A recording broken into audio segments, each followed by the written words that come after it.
This broadcast is brought to you by the following community supporters. Able Heating and Air, answering any and all questions you may have about your HVAC system.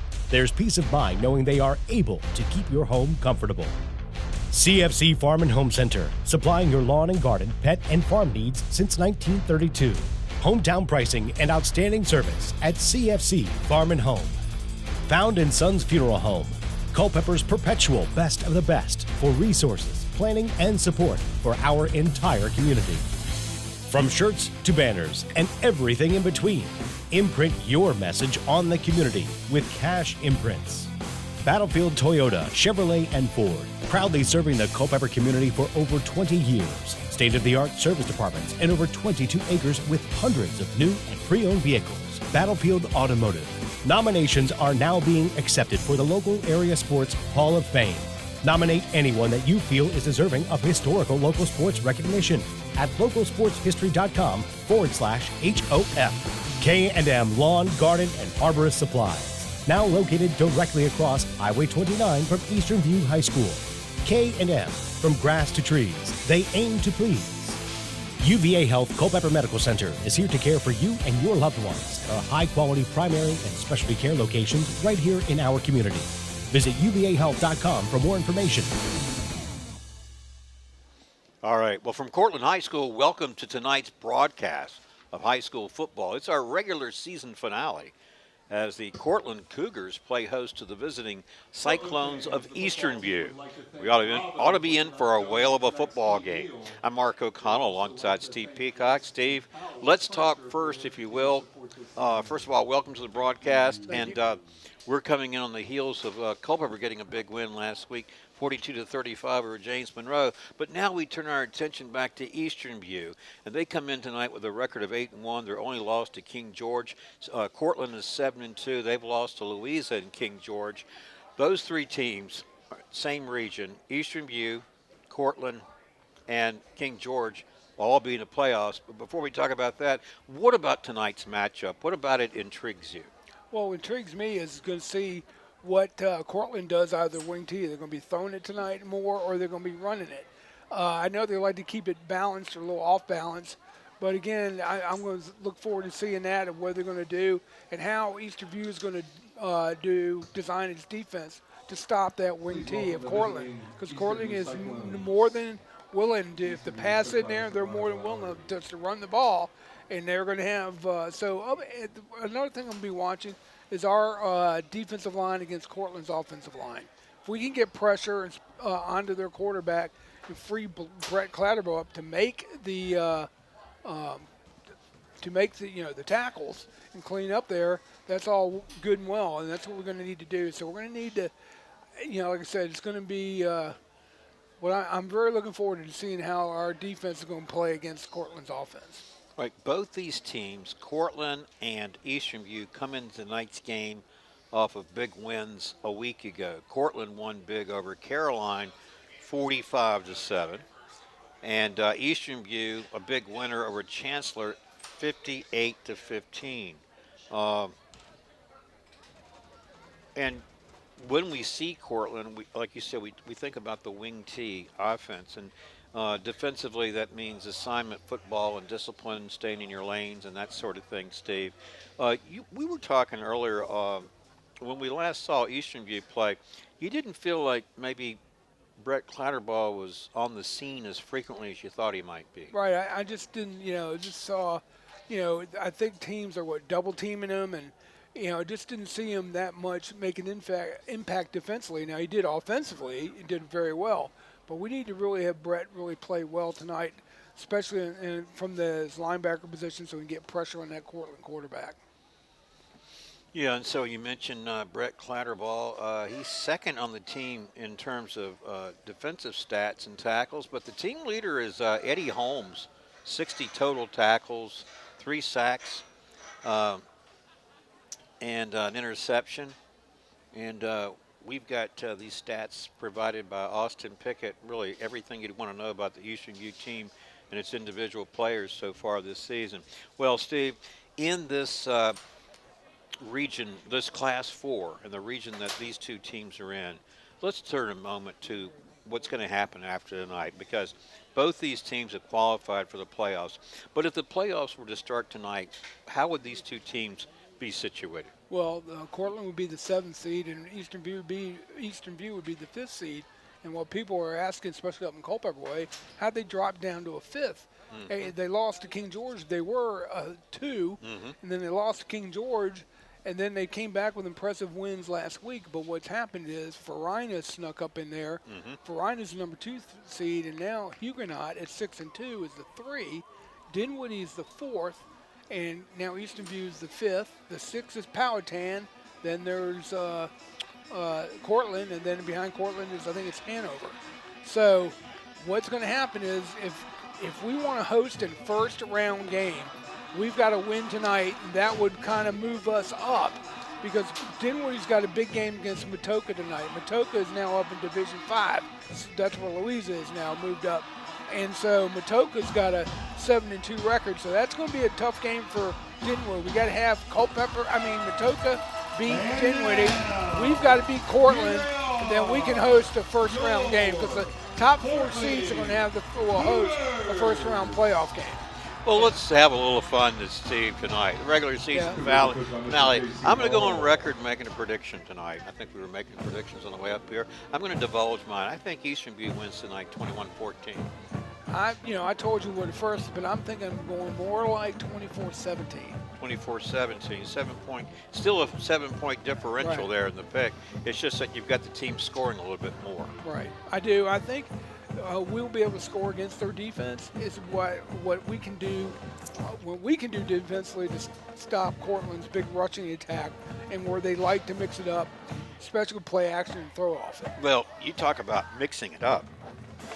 All you got to do to know that Courtland mixes it up nicely with that wing tee is you look at the stat box from last week's win over Caroline. And I want to return to that after we pause for the playing of our national anthem.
Returning to our dialogue here, Steve Peacock, I was talking about the wing tee of Courtland.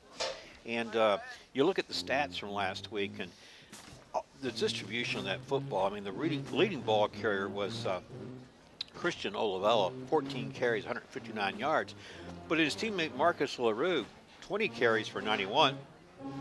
Dom Morello, 9 carries, 32. And Laquan Chu, 4 carries for 86. I mean, that is distribution and balance right there. And I think it makes it tough for these opposing defenses to really, you can't really hone in on one particular player. Well, right now we've got team captains meeting in the center of the field. Left to right for those Cyclones, you see Brett Clatterball, Jaden Williams. Let me turn to the roster here, as I should know that, but 69 is Brandon Weaver. And I think, I'm trying to see the other player there, Steve. Can you see? No, I'm trying to see. Anyway, team captains meeting. Well, who's not suited up for Courtland? You've got number 10, and that's Dom Morello. We were just talking about him and his 9 carries for 32 yards last week. Obviously, they'll be without his services. Number 11 is Jalen Lackey, and number 5 is Jason Lennon. It's number 10 is for Eastern View. All right, well, that's Keegan Brown. So, go ahead. I was going to say, going to need a big game from Keegan Brown and, like I said, Brett Clatterbaugh and company to set the tone early, Mark. Here's the toss of the coin.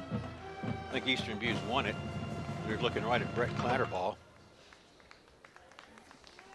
And so I think that Eastern View has won the toss, will likely defer. Here comes the call right here. No. Going to receive. So that is a shock right there, because usually they want to go ahead and kick it off and see how they can, they try to get the ball start second half. But Eastern View wants to take it offensively. They're anxious to go, and so we'll see how it's going to turn out for them. All right, we got the 7-2 Courtland Cougars. Their losses to Louisa and King George. Taking on Eastern View at 8-1. It's only lost to King George. And so we were talking about the playoff implications, aren't we? Talked about that earlier. I really think this should be a good competitive game, Steve. I do too. I think, Courtland's always played us tough. We've had a nice, 3 or 4 game 3-year winning streak against them the last few years. But Courtland's strong. They got a strong team this year, and it's going to be interesting to see how Eastern View does. But like I said, a lot of playoff implications tonight on this matchup. So Eastern View's got to come out and play hard and be ready to see if they can come out here with a win. Darian Payne will kick off for Courtland. Darian Payne had to kick for the Cougars. On that blue turf. And this one on the ground. They keep it short. Fielding it, taking a knee inside the 35-yard line is the Cyclone player there, number 9. No return on the kickoff. DeAndre Brock. And we're going to have Eastern View's offense on to start things here tonight. Decent field position at about the 33. And see what they're going to, see what Eastern View is going to do. They're going to come out throwing, or they're going to come out running, and see if they can get Courtland's defense, that Cougars, on their heels real quick. Steve, they send Brett Clatterbaugh wide left, and then they have 3 receivers to the right. Aaron Hall, empty backfield for him. He's wearing jersey number 15 tonight. They set up the screen for Brett Clatterbaugh. Clatterbaugh spins his way to the 35. Gain of 2. That was good pursuit by that Courtland defense, Steve, because they knew they couldn't give Clatterbaugh any room to operate. Evan Holmberg came over, number 72, and made the tackle. Make that 71 Emmanuel Smith, rather, made the tackle for Courtland. Yeah, so 2nd and 8 coming up here. Courtland read that right from the get-go. So see if AP can get this thing going here. Definitely a little pass situation right here in 2nd down. You got Jaden Williams back there alongside him, the team's leading ball carrier. Here's Hall. He's going to throw. His first pass of the night is caught for a 1st down at the 43 by Mr. Will Butler. He's having a pretty good season, Steve. He's having a real good year. Came back from that concussion, that he suffered against King George. And he's, the leading receiver. And right now with Butler there, he's, like I said, he's been surprised this season. And he's Hull's go-to guy. Just made catch number 34 on the season. These statistics provided courtesy of Austin Pickett, and we appreciate it a lot. They go to the run now with Jaden Williams, his first carry. He powers his way forward to the 50. Midfield, 6-yard pickup, 2nd and 4 coming up. That's the way to mark. I like what they're doing because they're using that run. Jaden Williams was able to pick up almost 6 yards. If you can get that going on 1st down, now you're looking at 2nd and 4. Gives you a lot more opportunities than what you can do offensively. Absolutely. All right, 2nd and 4 for Hull. Back to the ground they go. No, they fake it to Jaden Williams, and then Hull has to get rid of it because of the pressure. Incomplete pass by 15 Hull. All right. Well, we are live, and our live sponsor is Able Heating and Air, answering any and all questions you may have about your HVAC system. There's peace of mind knowing they are able to keep your home comfortable. Able Heating and Air, 718-7556. All right. Incomplete pass. Here is 3rd and 4 from midfield for the Cyclones on their opening drive of this first quarter. That's Clatterbaugh in motion. The ball is loose. Our first penalty flag comes in. Yeah, there's going to be a movement, I think, on Eastern View. And see, Hall was not in the background. Who lined up was number 15 for Eastern View. This is sort of like a wildcat. Oh, that's Hull. I'm sorry, Steve. He went from 5 to 15 tonight. Oh, okay. Yeah. Back 5 yards, 39 for the Cyclones. From the 45, right. So it's 3rd and 9. So rather than 3rd and 4, you change your play here on 3rd and 9, I imagine. Right? Yep.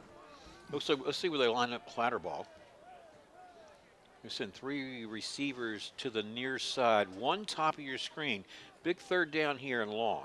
Clatterball's in the slot. Was. All right, here is Hull. He's got time, pump fakes. Now he throws, don't see it. There it is. Now it's caught, 20-yard line. And fighting for additional yardage shy of that 10. Let's check the receiver on the play. Number 10. Is it number 10? No, it couldn't be right. Number 9? DeAndre Brock. Yeah. Well, I lost that one there for a second, Steve. Yeah, did too. So very nice play right there. Hall pump fake, found himself some time. Big catch by Brock. Now Courtland's operating. Easterview's operating deep in Courtland territory. Then they hand off to Jaden Williams. Made the first tackler miss, lowers his shoulder, gets inside the 5, down to about the 2. Cyclones here threatening early on in this opening drive. It started at the Cyclone 33. They've moved it down to the Courtland 3. Williams on the run.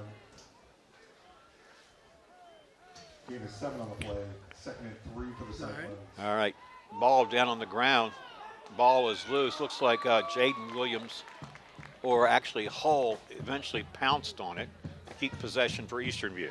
And that was a mistake you didn't want to have. Deep in you had the ball down, the 2 could have knocked it in for a score, and now you're back to the 9-yard line, third down, 3rd and goal.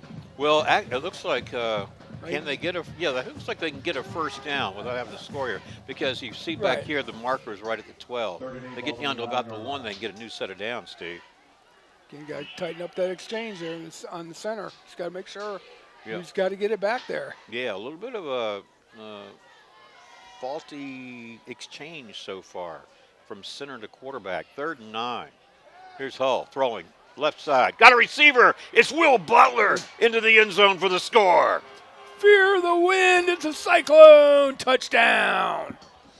I think that's worthy of another look, don't you, Steve? Yes, here it is. It looked like just a little fake handoff and a little play action. He just turns right around and drops it. And Will Butler, 6'5", right in the left corner. Perfect, wide open, good pass by Hall. All right, so Eastern View strikes first, up 6-0. Braden Capolini on for the point after, and your holder is the quarterback, Aaron Hall. 15. The snap, the hold, the kick, up by Capolini is good. That was something, the change in the number was something we were privy to. Yeah. We talked to Coach Lowry, but not everyone did. But AP Hull is wearing number 15 tonight. All right, 7-0 Cyclones here in this first quarter. They took the opening drive, 67 yards, capped it with a 9-yard touchdown pass from Hull to Will Butler. And Butler, team leader, that's catch number 35 for him, and 9 touchdowns on the season. All right, well, this broadcast brought to you in part by Found & Sons Funeral Home, Culpeper's Perpetual, best of the best. For resources, planning, and support for our entire community, Found & Sons, 825-3530. Now Capolini tees it up, the kickoff for Eastern View. Steve, I guess you like the how impressive that opening drive was for the Cyclones. It was very impressive. They mixed up the pass and the run game a little bit, and Hall was unflappable back there, and he took some pressure, had a couple had that bad snaps, but they were able to recover from that and throw. And just think, in that series, Will Butler made 2 crucial catches, one to keep the drive going and the other one for the touchdown. And you're really on that touchdown, it was a 3rd and 9 pass. Yeah. I mean, so really just, like you said, unflappable on the part of Hull. All right, from the 10-yard line, this is Courtland's Christian Olivella on the return, I believe. No, it's number 9, Steve. Some of these numbers are starting to pick up. James, no, that's not him either. I think it had to be Olivella. Yeah. Anyway, let's take a look at where Courtland's going to set up on offense for the first time here tonight. And it looks like it's going to be the 24. 1st and 10, Courtland ball. It looks like it's going to be the 28 or 29. No, you're here's right, the 24. You're right. Yeah. All right, so let's check in here. We're going to see the wing tee offense. We're going to see quarterback Charlie Aiken. Had a pretty good week last week in the sense no interceptions, 86 yards, and 2 touchdown throws. And he will be operating under center. That man in motion was number 13, Jalen Pope. All right, here comes the ball carrier trying to find a block. Not going to find one. Instead, he's going to be run into the welcoming arms rather of Jaden Williams on that play. So that really drew a slew of white jerseys, didn't it? It sure did. It was well played, well defense there by the Cyclones. They just were able to limit him to really no gain. And that's why I want to see how defense and what Brett Clatterbaugh and company are going to do here against this wing T offense. What they got to be careful, though, is do not load up on that box, because then, Courtland can throw it, and they got to be aware of it. So tonight's going to – I'm anxious to see how our corners and our safeties are going to do tonight. Well, on that first play for Courtland on offense, it lost 5 yards, brings up 2nd and 15, and now Charlie Aiken more in the gun formation. He's going to throw. This is a short pass, and trying to make good of it was Jalen Lackey, the receiver. He got back the lost yardage, gets out to about the 29, where it's going to bring up 3rd and 5. Big third down play here for the Eastern View defense. If they can hold them here and force Courtland to punt, like I said, they'll be able to get some good field position right here. To get to the 34 for a first down. You can see the clock there ticking. Under 7 minutes to play. Our score, 7-0 Cyclones. We're at Courtland High School, first quarter action. Here's 3rd and 5 for the Cougars. Straight ahead, the ball carrier. And he makes a nice little effort there to the 35. That was Christian Olivella. Moves the sticks for the Cougars. Well, this broadcast brought to you in part by Battlefield Toyota, Chevrolet, and Ford. Proudly serving the Culpeper community for over 20 years. State-of-the-art service departments and 22 acres with hundreds of new and pre-owned vehicles. That's Battlefield. For 3 yards. That's a Courtland first down. And see what happened, Mark, on that.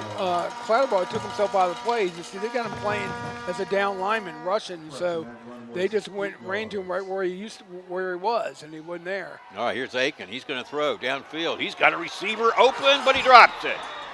That was the unlucky number 15, Zion Minor for Courtland. I'm sure he'd love to have that one back, but you don't get any do-overs, do you? No, but let's go to replay and show what happened on this. Here the Courtland quarterback just drops back. The Courtland receiver was behind the Eastern View secondary, but he just could not hold on to that pass. Big break for the Cyclones. Sure is. And now, like I said, I'm looking for the pressure to get, especially if they're going to rush Brett on the D-line. Then I'd like to see him get some pressure on this ball carrier. 2nd and 10. Here's Aiken. Throws it out there incomplete. This one intended for Olivella out of the backfield. Well, this broadcast brought to you in part by Cash Imprints. From shirts to banners and everything in between. Imprint your message on the community with Cash Imprints. 317-1473. And UVA Health Culpeper Medical Center is here to care for you and your loved ones at our quality primary and specialty care locations right here in our community. Learn more at uvahealth.com. All right. Now we've got 3rd and 10 for the Cougars from their own 36-yard line. We're approaching that midway mark of this first quarter. 7-0 in favor of the Cyclones. Big 3rd down and 10 for the Cougars in Aiken. They go back to the run. This ball carrier powers his way after making a couple of defenders miss. And I believe that was Olivella. It is. He's really their primary guy, Steve. Like I said, 159 yards last week on 14 carries. And on 3rd and 10, he converts for his team. Yeah, they're going to have to tighten that up. And I think by putting Brett on the D-line, Brett's taking himself out of the play with that delayed handoff, because they're letting him rush right up field. They're going right in, right where he was, and especially up the middle on 3rd down, 3rd and 10. That should not happen. Now a new set of downs for the Cougars, who have it 1st and 10 from their own 49. Back to the run they go, and this ball carrier spins his way forward over midfield down to about the Eastern View 47. That is number 29, Aiden Nutter. And Brett was in on that tackle there. And again, I just like to see him maybe go back and drop back into his linebacker spot and try to take away that quick hitter up the middle. Because it seems to be able to, it seems Courtland's found a soft spot in our defense with that up the middle run. You see on 3rd and 10, should not let him run for first down. All right, here is 2nd and 6. This Cougar drive started on their own 24-yard line. They've moved it to the Cyclone 47. We're at 2nd and 6. Aiken handoff. This is Olivella. And this time the Cyclones do a much better job of greeting him near the line of scrimmage, standing him up and pushing him back. Brett Clatterball and some others in on the tackle for Eastern View. This broadcast brought to you in part by CFC Farm and Home Center, the service, knowledge, and products you need for your farm, your home, your pets, your livestock, and equine since 1932. That is CFC Farm and Home Center. And you see, Mark, playing the defense of the wing T, you got to play gap football. And Eastern View's got to remember that, especially on these 3rd and longs, to play the gap so that way you can make the tackle. 3rd and 5. Here's Aiken. He's got time. He's throwing downfield. This one incomplete. And the receiver was down on the turf, as was the defender for Eastern View, number 6, Jaheim Fry. And I believe that was intended for Jamison Aiken out of the number 9. Both of them got caught up in their legs and both fell down. So there wasn't no interference because the ball wasn't even catchable. Yeah. And it brings up a 4th and 5 for the Cougars from the 46-yard line. And see if they're going to go for it.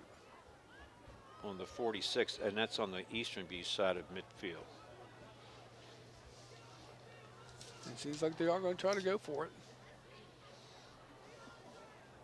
Seems to be somewhat of delay. Look how far Courtland is from the where the ball is, Steve. Yep. Checking into the game there. Jamison Aiken, number 9.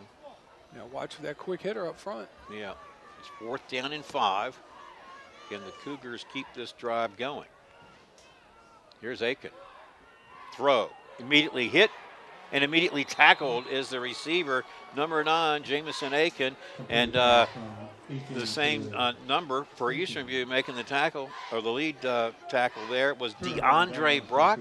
And so the Cyclones turn them back, and the Cougars now have to turn it over on down, Steve. Yep, that was a good play by the defense right there with Eastern View.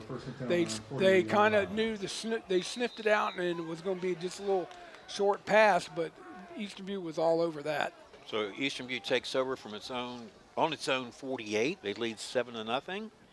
And you see the time there to play, 3:50, first quarter action.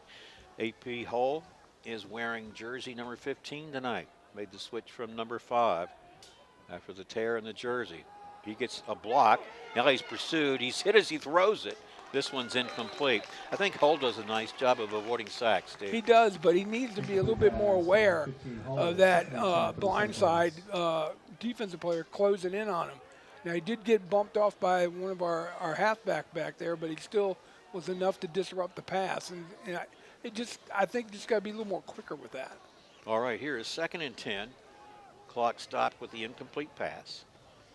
Cyclones have it at their own 48. All right, they fake it to Fry, and then Hall keeps it, lowers his shoulder as he crossed the 45 down to the Courtland 44. And that was a design run right from the get-go, Mark. It was a delayed start by the quarterback. And he was able to pick up almost 8 yards. Yeah, brings up 3rd and 2. This broadcast brought to you in part by K&M Lawn, Garden, and Arborist Supplies. Now located directly across Highway 29 from Eastern View High School. K&M, from grass to trees, they aim to please. 825-8371. Here is 3rd and 2 for the Cyclones coming up here. They're on the Cougar side with that midfield at the 44. I would go hard count, see if you can draw them. Oh, looking to the sideline there. Jaheim Fry lines up right side in the slot. Oh, really taking his time here. Steve, does that tell you anything? Is he trying to draw him off? Nope, maybe not. He's going to keep it. Here's Hull fighting for additional yardage, and that second effort will give him a Cyclone first down. As they reset the sticks, they'll tell you that nominations are now being accepted for the local area Sports Hall of Fame. Nominate anyone that you feel is deserving of respectful local sports recognition at localsportshistory.com/HOF. That was good the old tush push. Propelling Aaron Hull to the first down. Steve needed 2 yards. He picked up 3. Yep. There you go. And it's 1st and 10 now. Cyclones at the Cougars 41. Here's Hull handing off left side. Ball carrier. It's Jaheim Fry.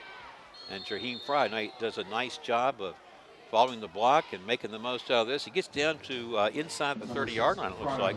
Nice pickup. Good run there by Fry. He was able to pick and choose where the hole was, and he picked it right around there on that left side and right down the sideline until he was knocked out of bounds. And it was kind of like, it was slow developing, but then he accelerated at the end. 12-yard pickup, 1st and 10 Cyclones, Cougar 29. 2:51 to play, first quarter. Eastern View looking to extend its lead. And he throws out in the flat, had a receiver out there, incomplete. And that pass intended for number 7, Amari Robinson. Robinson had that pass. He was he was caught looking where that defender was closing in on him. He needs to look that pass in. So 2nd and 10 now from the 29. And you would have to think, we got a good field goal kicker. Get him a little bit more closer, then we're definitely be in field goal range. Yeah. Of course, if you're Hull and you're thinking, well, I can throw a touchdown pass on 3rd and 9, so 2nd and 10 doesn't scare me too much. That's right? true. That's true. Yeah, but I know what you're saying. You think with Capolini, he certainly has, we think, a pretty good range. So you're going to definitely need that at some point in this season, postseason for sure. Handoff on the jet sweep. This is Amari Robinson. Missed that last pass. They bring him in on the jet sweep, Steve, and he picks up positive yardage. Picked up about 7 yards on that play, and thought he was going to get the first down, but he kind of hesitated at that end there, and that allowed the pursuit to catch up with him. Brings up, 3rd and 4? Yep. 3rd and 4, Cyclones. Doing fairly well now on 3rd down conversions. Don't want to jinx it, but so far looking pretty good. Here's a 3rd and 4 from the 23. All right, here's Hull. Here comes the pressure. We try to set up the screen to Will Butler. Butler gets down to the 19. That should be enough for a first down. And there's our second penalty flag on the field. Yeah, and it looks like it might be coming back against Eastern View. It could be a hold. Let's see what the flag on the play. That's usually the quickest indicator, isn't it? Right. We think about where that play, how that play unfolded. You think about a holding, but the man in the white hat should be telling us, giving us the signal here in just a moment. Well, it's going against the Cyclones. Here it comes, holding. There it is. It was 3rd and 4. So now it's going to be 3rd and about 12. Let's see where they set the ball back to. There's 40, 35, 30, 33. Moved it back 10. Brings up 3rd and 14. Wow. 3rd and 14 for the Well, we told you that Hull has a 9-yard touchdown pass on a 3rd and 10. Here's 3rd and 14.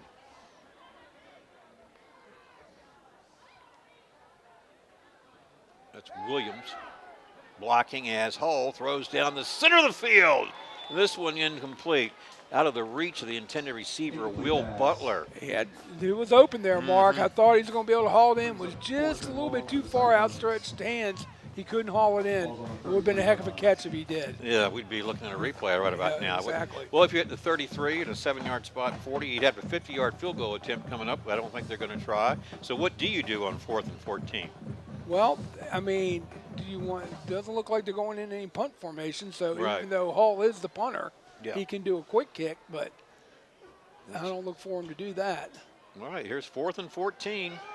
Hull stepping up. Going to keep it. He's at the 30. Breaks a tackle. Now at the 20. And let's check that. That's going to be awfully close to another first down. As the ball loose, camera got away from it over there. Ball was loose. Maybe they ruled it down by contact. They ruled it down by contact, but see where they're going to spot it. But Steve, he needed 14 yards, and that's about what he got. Let's check the spot and see if he got it. Let's see. I haven't seen Turnover on downs. Courtland football. Well, I guess he didn't get it. He must have been about a yard shy. Yep. He'd be a yard shy. Turnover on downs. That was a drive. It started Eastern View at its own 48, and it got down to the 33 and returned back. They could. Well, see where it's spotted, though? I would request a measurement.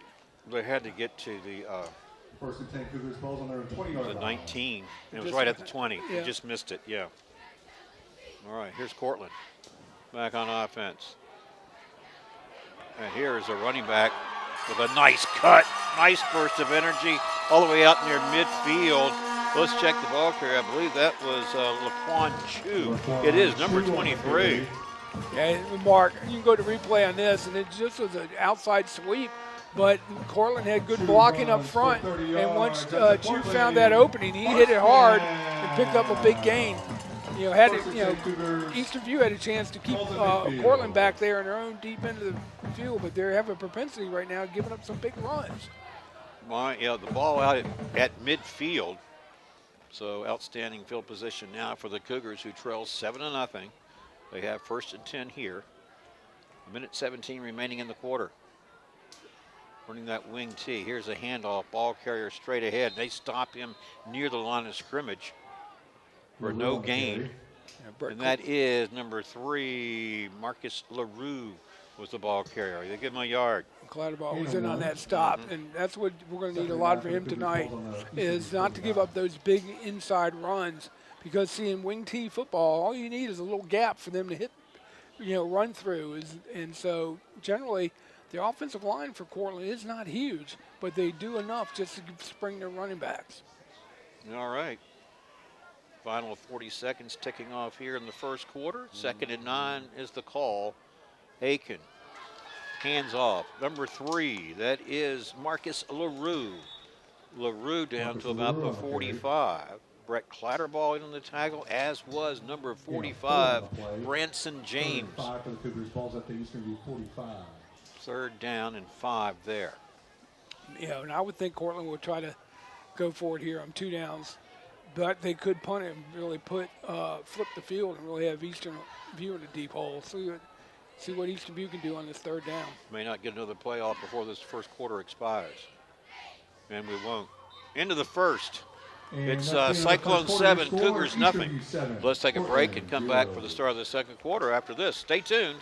You're watching Cyclones football on the Culpeper Media Network. This broadcast is brought to you by the following community supporters. Able Heating and Air, answering any and all questions you may have about your HVAC system. There's peace of mind knowing they are able to keep your home comfortable. CFC Farm and Home Center, supplying your lawn and garden, pet, and farm needs since 1932. Hometown pricing and outstanding service at CFC Farm and Home.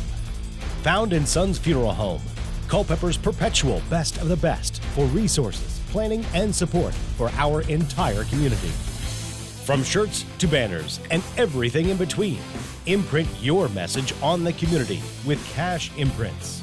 Battlefield Toyota, Chevrolet, and Ford, proudly serving the Culpeper community for over 20 years. State-of-the-art service departments and over 22 acres with hundreds of new and pre-owned vehicles. Battlefield Automotive. Nominations are now being accepted for the local area sports Hall of Fame. Nominate anyone that you feel is deserving of historical local sports recognition at localsportshistory.com/HOF. K&M Lawn, Garden, and Arborist Supplies. Now located directly across Highway 29 from Eastern View High School. K&M, from grass to trees, they aim to please. UVA Health Culpeper Medical Center is here to care for you and your loved ones. Our high-quality primary and specialty care locations right here in our community. Visit uvahealth.com for more information. All right, welcome back to our broadcast at the start of the second quarter, where Courtland will have 1st and 10 from the Eastern View 40. Steve, and what do you think about that first quarter action? What were your takeaways? The way that Courtland is having very easily at the running game with ease, and our passing game. All I'm right. impressed with that. All right, here is Courtland back to the run, and this time the Cyclones stack up the ball carrier, Marcus LaRue. Yeah, what really surprised me is Courtland's their running ability, what they're doing, especially on 3rd down. That's what really I thought a lot of it in the first quarter, and Eastern View's going to have to tighten that up and now not allow running plays to gain 10, 15 yards. 2nd down and 11 from the 41 for the Cougars. Mentioned a 7-2 record coming into tonight's game against the 8-1 Cyclones. Last game of the regular season being played tonight. Here's Aiken under center. Handing off. This is LaRue again. And again, The Cyclones, Steve, doing a good job of getting to him now with Clatterball out there and Tetreska Hagan combining for that tackle. And it's a long way, here we are in November, and remember August 26th, with the Cannonball Classic, and how hot it is. Now it's fall, deep in the fall, and it's football weather here tonight. We kicked it off with the coaches show. We had Brian Lowry of Eastern View and Eric Sherry of Culpeper, and we had the Cannonball Classic. And now here we are. These weeks later, it's a regular season finale. 3rd down and 9 at Courtland High School here. Cougars, Aiken. He's going to throw downfield. He's going to have a receiver, except that it was underthrown, and the Cyclone comes over for the interception. And that is number 6, Jaheim Fry with the pick. Let's go to the replay on that. Here it is that Courtland quarterback dropping back, and he kind of just floats his ball and didn't get it far enough because the receiver was behind. Yeah. Jaheim, Fry was behind him, but he was underthrown, and Fry came up with a big interception. You're exactly right, Steve. The receiver looked like he was open, and the ball was just underthrown. That's what the price you pay for that one. As Easternview back on offense from its own 17, leading 7-0 here in this second quarter. Our touchdown tonight came on a 9-yard pass from Hull to Will Butler, and then the point after by Braden Capolini. And that's it so far. All right, here's Hull. Rolls to his left and throws incomplete. Pass short, intended for DeAndre Brock. And he was under intense pressure right there, Hull was, and he wasn't expecting it. He kind of had to throw it off his back foot and didn't have any velocity on it. Got to be careful with those. Sometimes it's all right to go down and sack and live another day, but don't throw a wounded duck out there, because if you had a quick cornerback, he would have taken that into the house, only be at about 15 yards. All right, incomplete pass brings up 2nd and 10. Again, the ball at the Cyclone 17. Hull in the gun has Jaden Williams at his left side there. 2 receivers to the right, 1 in motion. Hull's going to keep it, and he dives to the 20-yard line and pick up a 3 yards, brings up 3rd and 7. Well, we are live, and our live sponsor is Able Heating and Air, answering any and all questions you may have about your HVAC system. There's peace of mind knowing they are able to keep your home comfortable. Able Heating and Air, 718-75-56. All right, from the 20, it's 3rd and 7.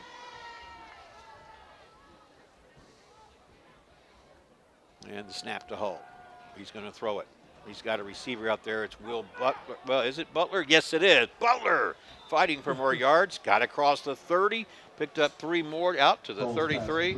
A 13-yard reception and a 1st down for the Cyclones. Good catch by Butler, and use his strength, because the Courtland, what they're trying to do is they're trying to pull that ball out. And I think a lot of teams try to do that instead of really making the tackle. Butler almost got free because of that. And that's what, it's good at certain times, but when I see teams do it every time, it's going to end up burning them. But it's a good catch by Butler. Yeah, team leader in receptions. 1st and 10 from the 33 now. They fake it to Fry. Here's Hull. Lofts it out there for Clatterball. He's got it beyond the 35, breaks a couple of tackles, and bowls his way to about the 43-yard line. Another 10-yard pickup by the Cyclones. That looked like a little sandlot football right there. Hull missed. He sheds the rushing lineman, and he's coming up, and he just kind of throws a little dinky pass to saying to Brett, going down, going field. And then when Clatterball caught it, of course, he's not going to go down easily. No. Yeah. I think that was a busted play. I don't think they drew that up.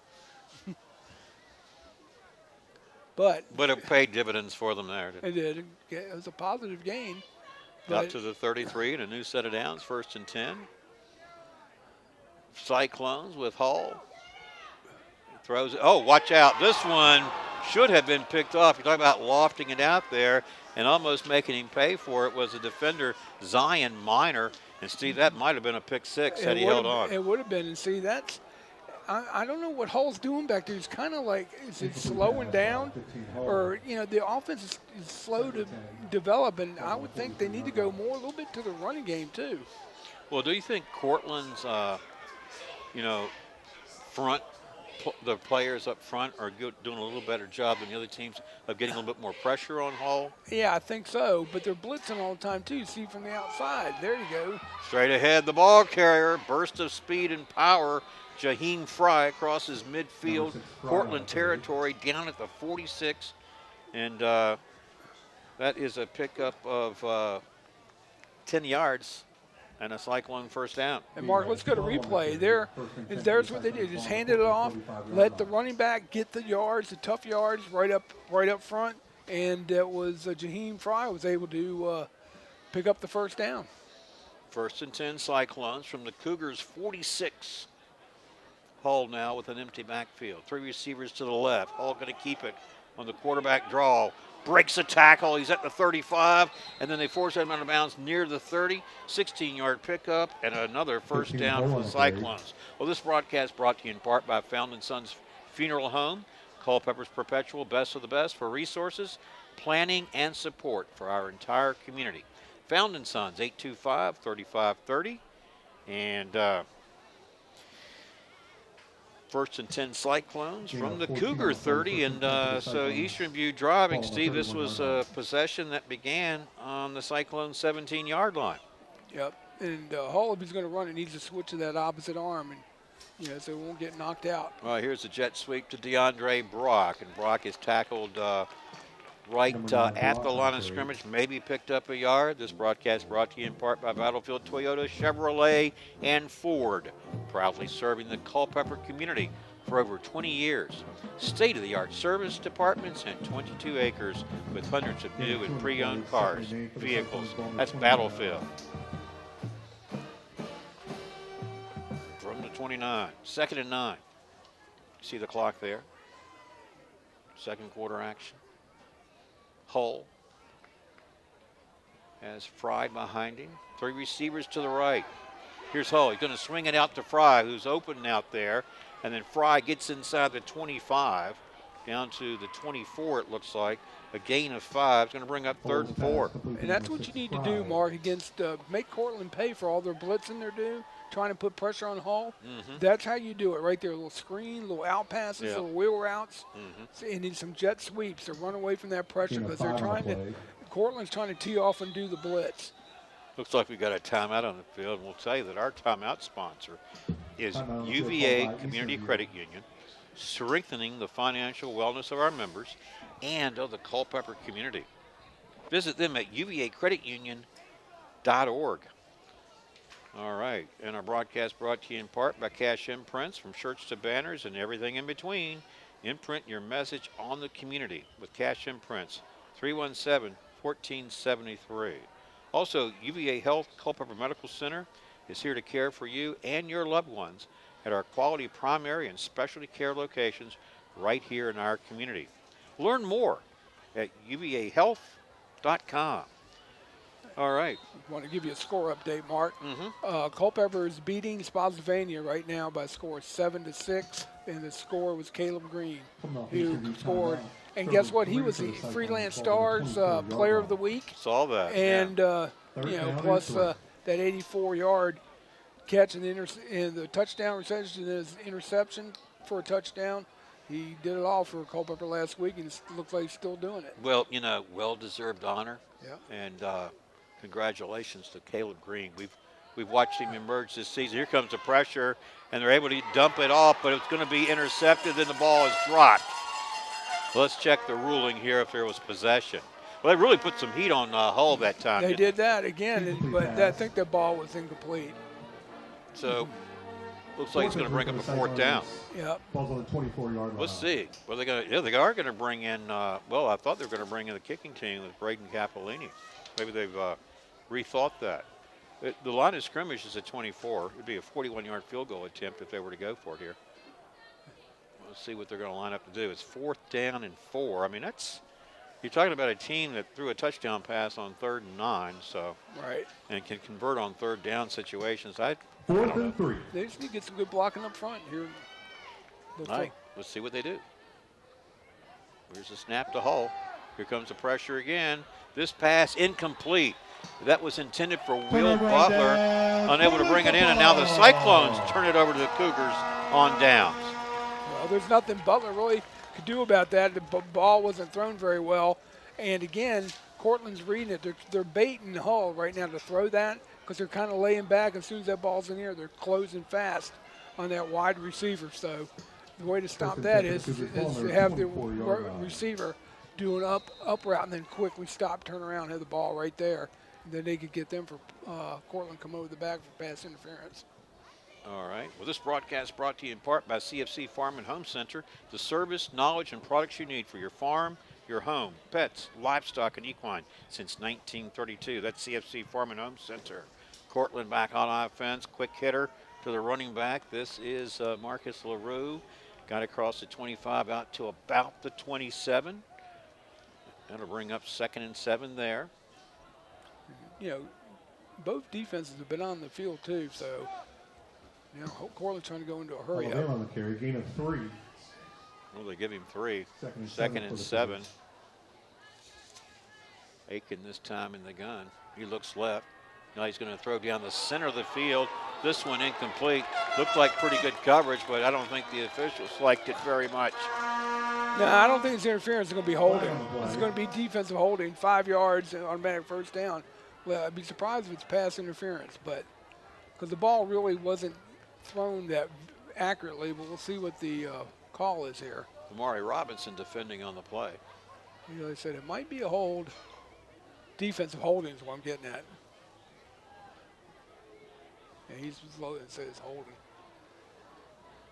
There's your call coming up here.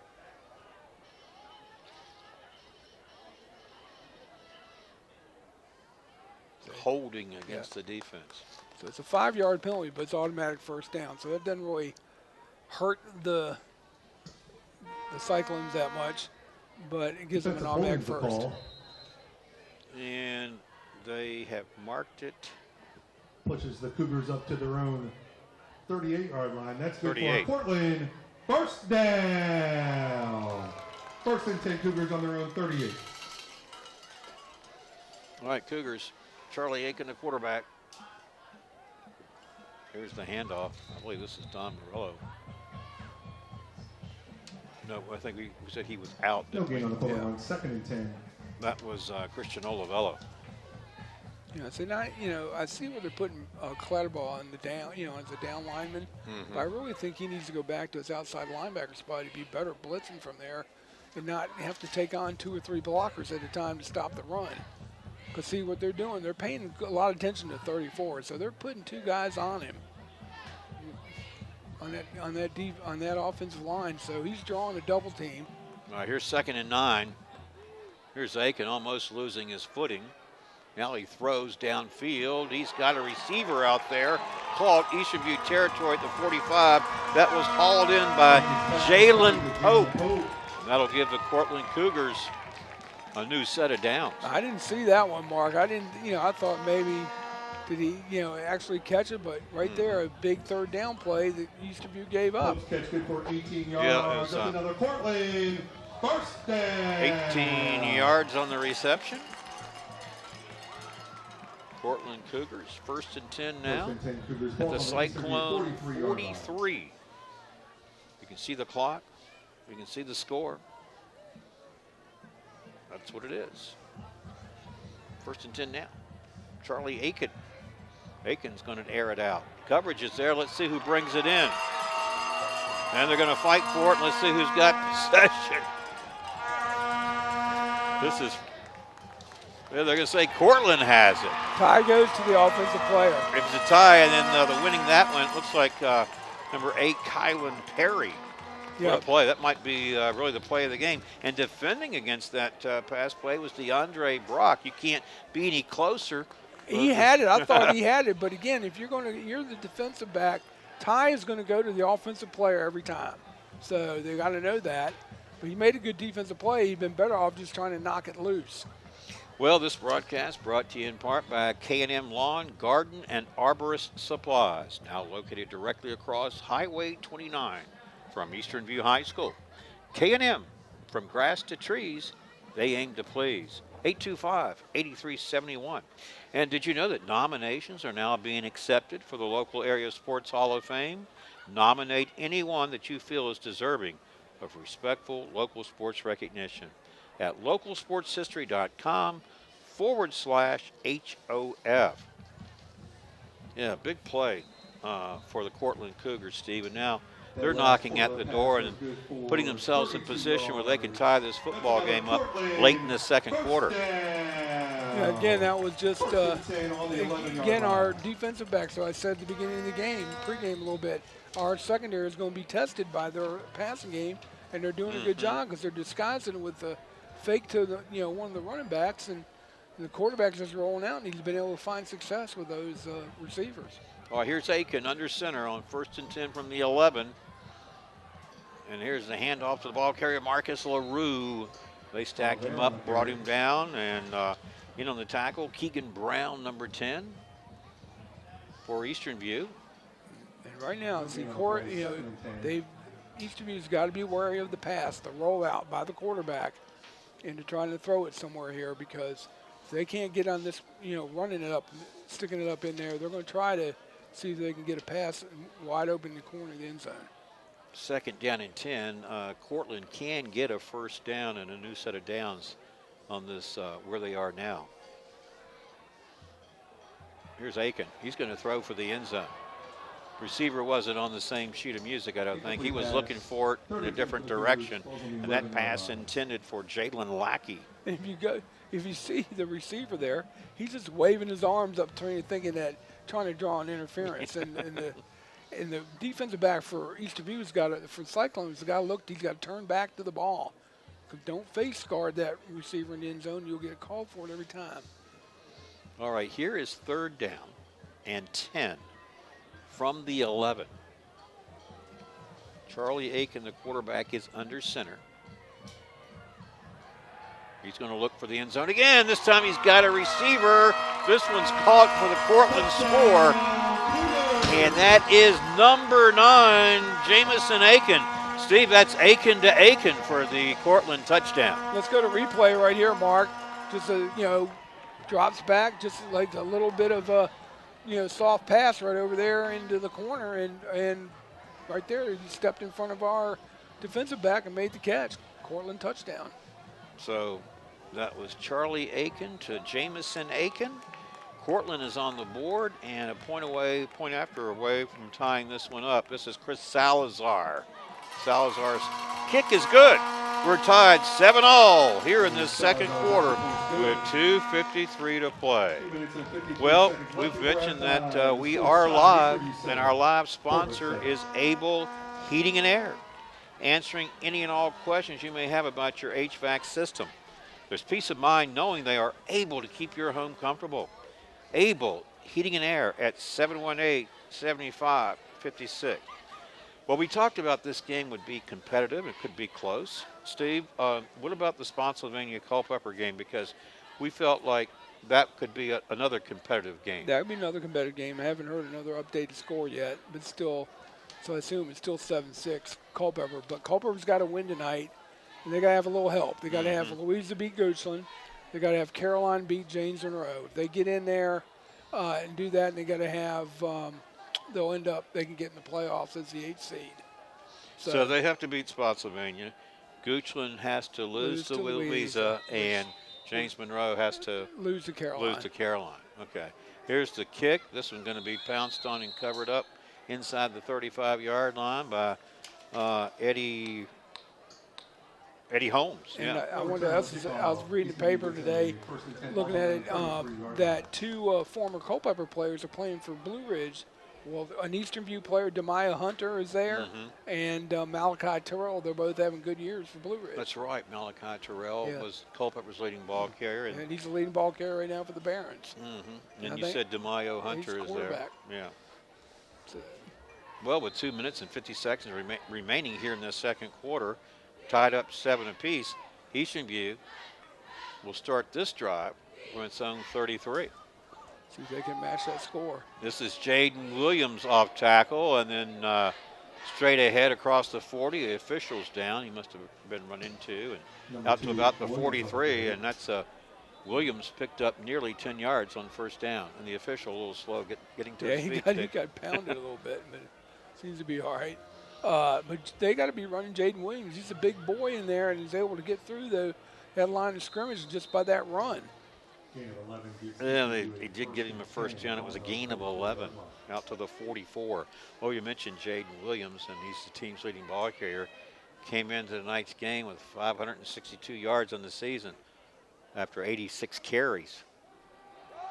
He gets the call again. Why not? I mean, he bowls his way across the 45 to the 47, 3 yards, and 2nd and 7 coming up. And now you're talking about clock management and being an important thing for the Cyclones here, Steve. Yeah, they got 2 of their timeouts. They've taken 1 timeout. They've got 2 left, so they're in good shape there. Top of your screen goes Amari Robinson. Bottom of your screen, the wideout is Will Butler. Here is 2nd down and 7. Hole in the gun, he's got Jaden Williams to his right. Williams, they fake it to him. Now they throw downfield, incomplete, intended for Will Butler. Butler wanted perhaps a penalty, and with no yellow laundry on the field, looks like he has lost his case. Yeah, he looked like he was being held, but they didn't throw on that one. But see, Easterview's got to recognize that Courtland's trying to blitz almost on every play. Run blitz, pass blitz, and they're going to have to. They have to have a back who's in there or something to do, chip on him, keep him away from Hull, because Aaron Hull is being forced. He's being rushed on his throws. Here's 3rd and 7. Let's see who they go to on this play. 3 receivers to the right. Hull's going to keep it. Clatterball makes a block, and Hull lowers his shoulder and powers his way to a Cyclone first down, all the way down to the Courtland 45. He's a big boy, Hull is. He's at 6'2", 240 pounds. It's a battering ram. That was a good run there by Aaron Hall. He said, need a first down, we'll pick it up. Picked up 7. There he is. Hall, the quarterback. Cyclones have a 1st and 10 here. Courtland territory 44. A design run for Hull all the way, and why not? You're running like that. Now he's down just shy of the 35. Another 9-yard pickup for Hull, the quarterback. And that's what I think they found, that soft zone in that defense of Courtland right now, and Hull's just sitting there pounding it in. But eventually you're going to have to put it in the air here. It's a minute 5 to go here in the first half. They're taking their time getting the play in. Eastern View started this drive on its own 33. They now have it at the Courtland 36. We've got a timeout and an opportunity for me to tell you that our timeout sponsor is UVA Community Credit Union, strengthening the financial wellness of our members and of the Culpeper community. Visit them at uvacreditunion.org. Now you're looking at the Cyclone offense, Steve, and you're looking at, you can see head coach Brian Lowry in there and assistant coach Jeff Jenkins, offensive coordinator.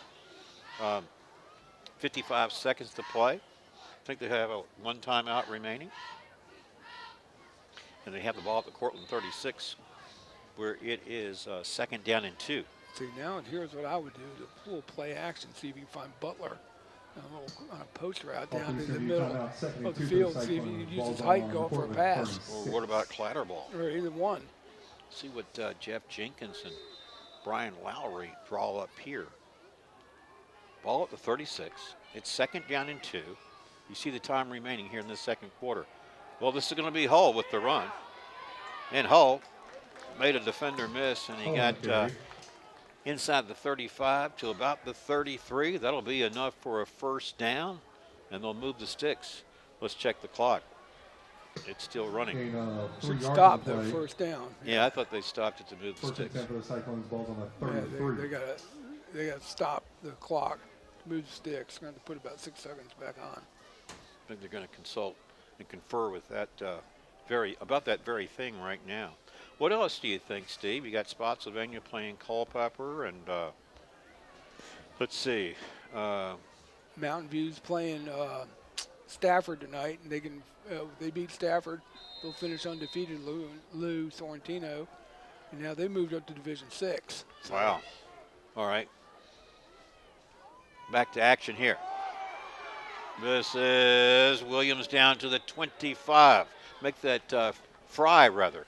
Now they go hurry up offense. They're just going to clock it. And they do clock it there. With 18 seconds remaining, let's take a look at this. You have 18 seconds. You've got the ball down to the Courtland 25. I think you have one timeout. Play was spiked by the Cyclones. And what do you think you might draw up here? Well, unless you see the parting C in the middle, they won't be running it. They're going to be throwing it. And like I said, Clatterball on one side or in the slot, and Will Butler on the end. Just throw it up. Butler's 6'5". Use his height. We'll see, because you got 18 seconds. All right, from the 25. All right, Hull. He's going to air it out, going up for it. It was intended for Will Butler, and then coming up, looks like with the interception. No, or did Butler catch it? Touchdown. Did he catch it from 25 yards out? He made it look like he didn't do anything. Fear the wind. It's a Cyclone touchdown. Hull to Butler. And like just what I said, throw it up there to him. He went right up and caught it, and it came right down. It was a touchdown. Oh, my gosh, Steve, you called that to a T. He said, go to Butler, throw it up there, and let him go up and catch it, and he did. And to me, it didn't look like he caught it. It just looked like he just did it so much with ease. Right. And I thought the defender had a much better shot at it. Well, here is Eastern View scoring late in the second quarter to retake the lead. And now Capolini's kick is good. It's 14-7. Steve, this was a drive that the Cyclones started at their own 33. And they moved the ball down the field methodically. They capped it with that 25-yard touchdown catch from Hull to Butler. And they're going to likely go into the intermission with a 7-point lead. But what do you think the difference was in that actual possession that really kept things going and put the Cyclones in position for that the running touchdown? of AP Hull. I mean, he's getting big chunks of yardage right up the middle, and by Jaden Williams. There's one who got the touchdown going, and then, like I said, throw it up there. You got 18 seconds, throw it up there to Will. Let him jump up and get it, and exactly what he did. He high-pointed, thought the Courtland defender was going to try and knock it out with his hand, but Butler grabbed it and held on to it. Well, Butler, 2 touchdown catches tonight. Mm-hmm. Okay. He came in with 8 TDs. He has 10? 10. Yeah. And he's been a sleeper because – as I said, he wasn't on anybody's radar, but now being at 6'5" and every year he's having, he's going to be on somebody's radar pretty soon because he's only a junior. He's only a sophomore. First quarter, he had that 9-yard touchdown catch from Hull, and then a moment ago the 25-yarder.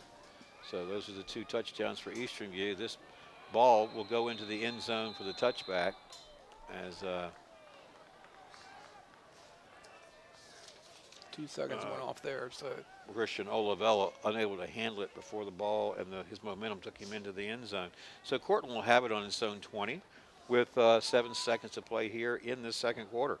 And don't sleep on this and thinking they're just going to take a knee and get out of the halftime. Just get ready to play. In the end zone, 1st and 10 for the Cougars. Ball's on their own 20-yard line. If I was Eastern View, just put everybody, put the rest of the people back, keep them in front of you. All right. Let's see what Charlie Aiken, the quarterback, and his teammates will do here with 7 seconds remaining. They go to the run. They try it over the right side. It gets out to about the 25-yard line, and the clock continues to run. And we have played the first half here at Courtland High School. The 2 teams will go to the locker rooms for the intermission with the Cyclones leading by 7, 14-7. All right, enjoy the break, and we'll come back when the third quarter is set to begin. So keep it right here. You're watching Cyclones football on the Culpeper Media Network. This broadcast is brought to you by the following community supporters. Able Heating and Air, answering any and all questions you may have about your HVAC system. There's peace of mind knowing they are able to keep your home comfortable. CFC Farm and Home Center, supplying your lawn and garden, pet, and farm needs since 1932. Hometown pricing and outstanding service at CFC Farm and Home. Found in Sons Funeral Home, Culpeper's perpetual best of the best for resources, planning, and support for our entire community. From shirts to banners and everything in between, imprint your message on the community with Cash Imprints. Battlefield Toyota, Chevrolet, and Ford, proudly serving the Culpeper community for over 20 years. State-of-the-art service departments and over 22 acres with hundreds of new and pre-owned vehicles. Battlefield Automotive. Nominations are now being accepted for the local area sports Hall of Fame. Nominate anyone that you feel is deserving of historical local sports recognition at localsportshistory.com/HOF. K&M Lawn, Garden, and Arborist Supplies. Now located directly across Highway 29 from Eastern View High School. K&M, from grass to trees, they aim to please. UVA Health Culpeper Medical Center is here to care for you and your loved ones at our high-quality primary and specialty care locations right here in our community. Visit uvahealth.com for more information. All right, well, welcome back to our broadcast where it's halftime at Courtland High School. Our score, Cyclones 14, Cougars 7. Mark O'Connell alongside Steve Peacock, Johnny Krawchuk up top in the cold, behind the camera. Nicole Wooten, presumably in a warm Culpeper Media Network studio. Yep. All right, it's great to be here, Steve. We mentioned we came before the game started that we expected a close and competitive football game here tonight. So far through half of it, that's exactly what we have. We sure do, and it's kind of expected that. But Culpeper got a good break here with about less than a minute to go here in the second quarter, where they're able to pick up a score with a touchdown pass from Hall to Butler. And that's the difference, the score being now 14-7. But, again, Culpeper is going to get the Eastern View is going to get the ball at, it's going to have to give the ball to Courtland. Courtland gets the ball here to start the second half. So, Aaron Hall, 2 touchdown passes to Will Butler. 2-point afters by Braden Capellini. And then Courtland has the score. The 1 touchdown to make it 14-7.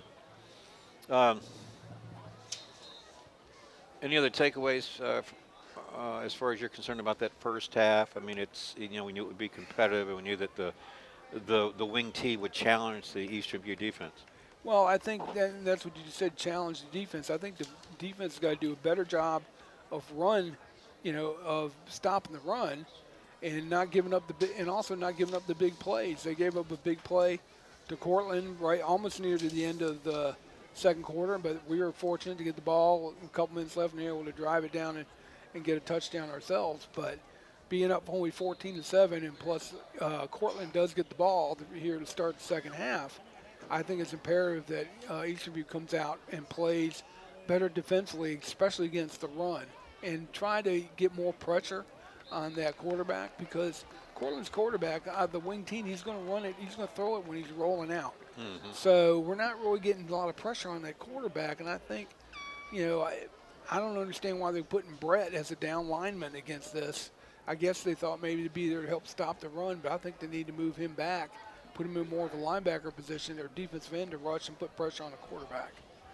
So we'll see. All right, 3 touchdowns scored tonight, 2 by Eastern View and 1 by Courtland, all 3 in the air. We mentioned that Hull has the 2 touchdown passes to Will Butler, and then from Courtland's vantage point, their touchdown came in the air as well, as quarterback Charlie Aiken threw to brother Jamison Aiken for a touchdown. Yeah, and again, like I said, that we have a propensity to give up the big play. Eastern View does, especially on their pass defense. Because there were a couple times, if that quarterback had been more accurate, Courtland would have had a couple more scores, because they were able to get behind our defensive secondary. So if we're going to put pressure on the quarterback, we got to make sure in the man-to-man matchups that our secondary is going to be at least stay in step with them. Fortunately, one of the balls was underthrown. Culpeper was able to pick it off and go down and score the go-ahead touchdown right before half. Steve, one of the things I like that Johnny behind the camera is doing tonight is how he's able to magnify some of these shots. You get really good close-up shots of these players. Braden Capellini has the ball on the tee, and he's going to be kicking off to Courtland to start this third quarter.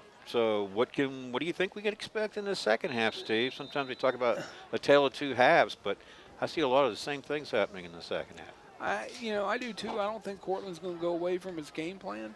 They're going to try to establish a run and then use that to go to the pass.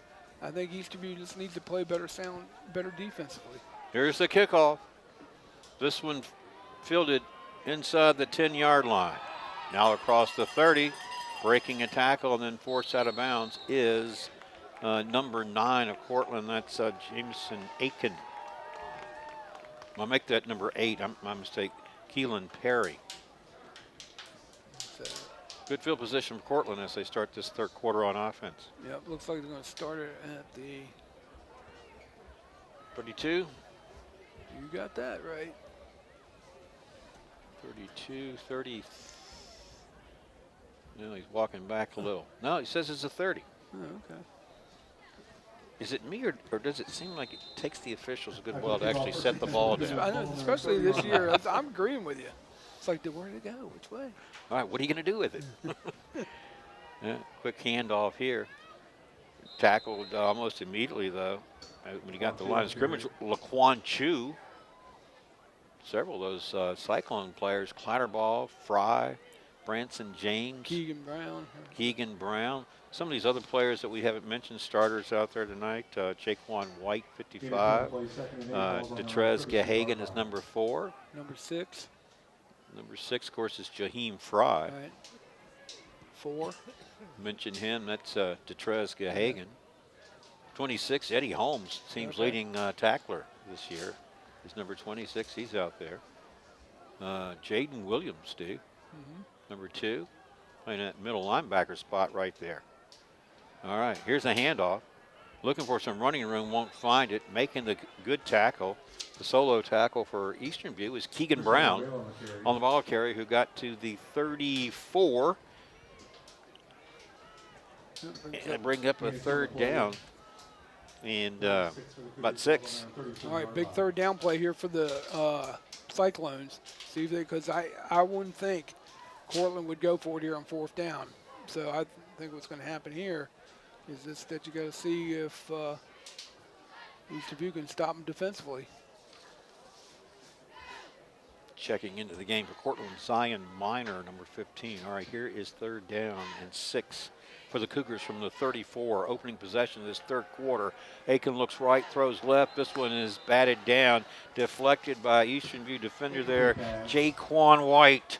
That'll force a 4th and 6. That was a good defensive play there by White, Mark. Let's go to replay. Here he comes in, from his linebacker position almost and just jumped up, knocked down that ball. Now brings up a big 4th down play. Is Courtland going to go for it? Or they're going to try to see if they can draw Eastern View off sides here? I don't think they will because they'd be a yard shy of a first down if they did that. Well, the punter is Chris Salazar, I believe. He's listed as the punter. I don't think that's him back there. Here's his kick, nearly blocked. Let's check this one. This is going to bounce down and take a Cougar roll down to the Eastern View 40. It looked like they were going to get it. I thought they might have had a block on it, but they didn't.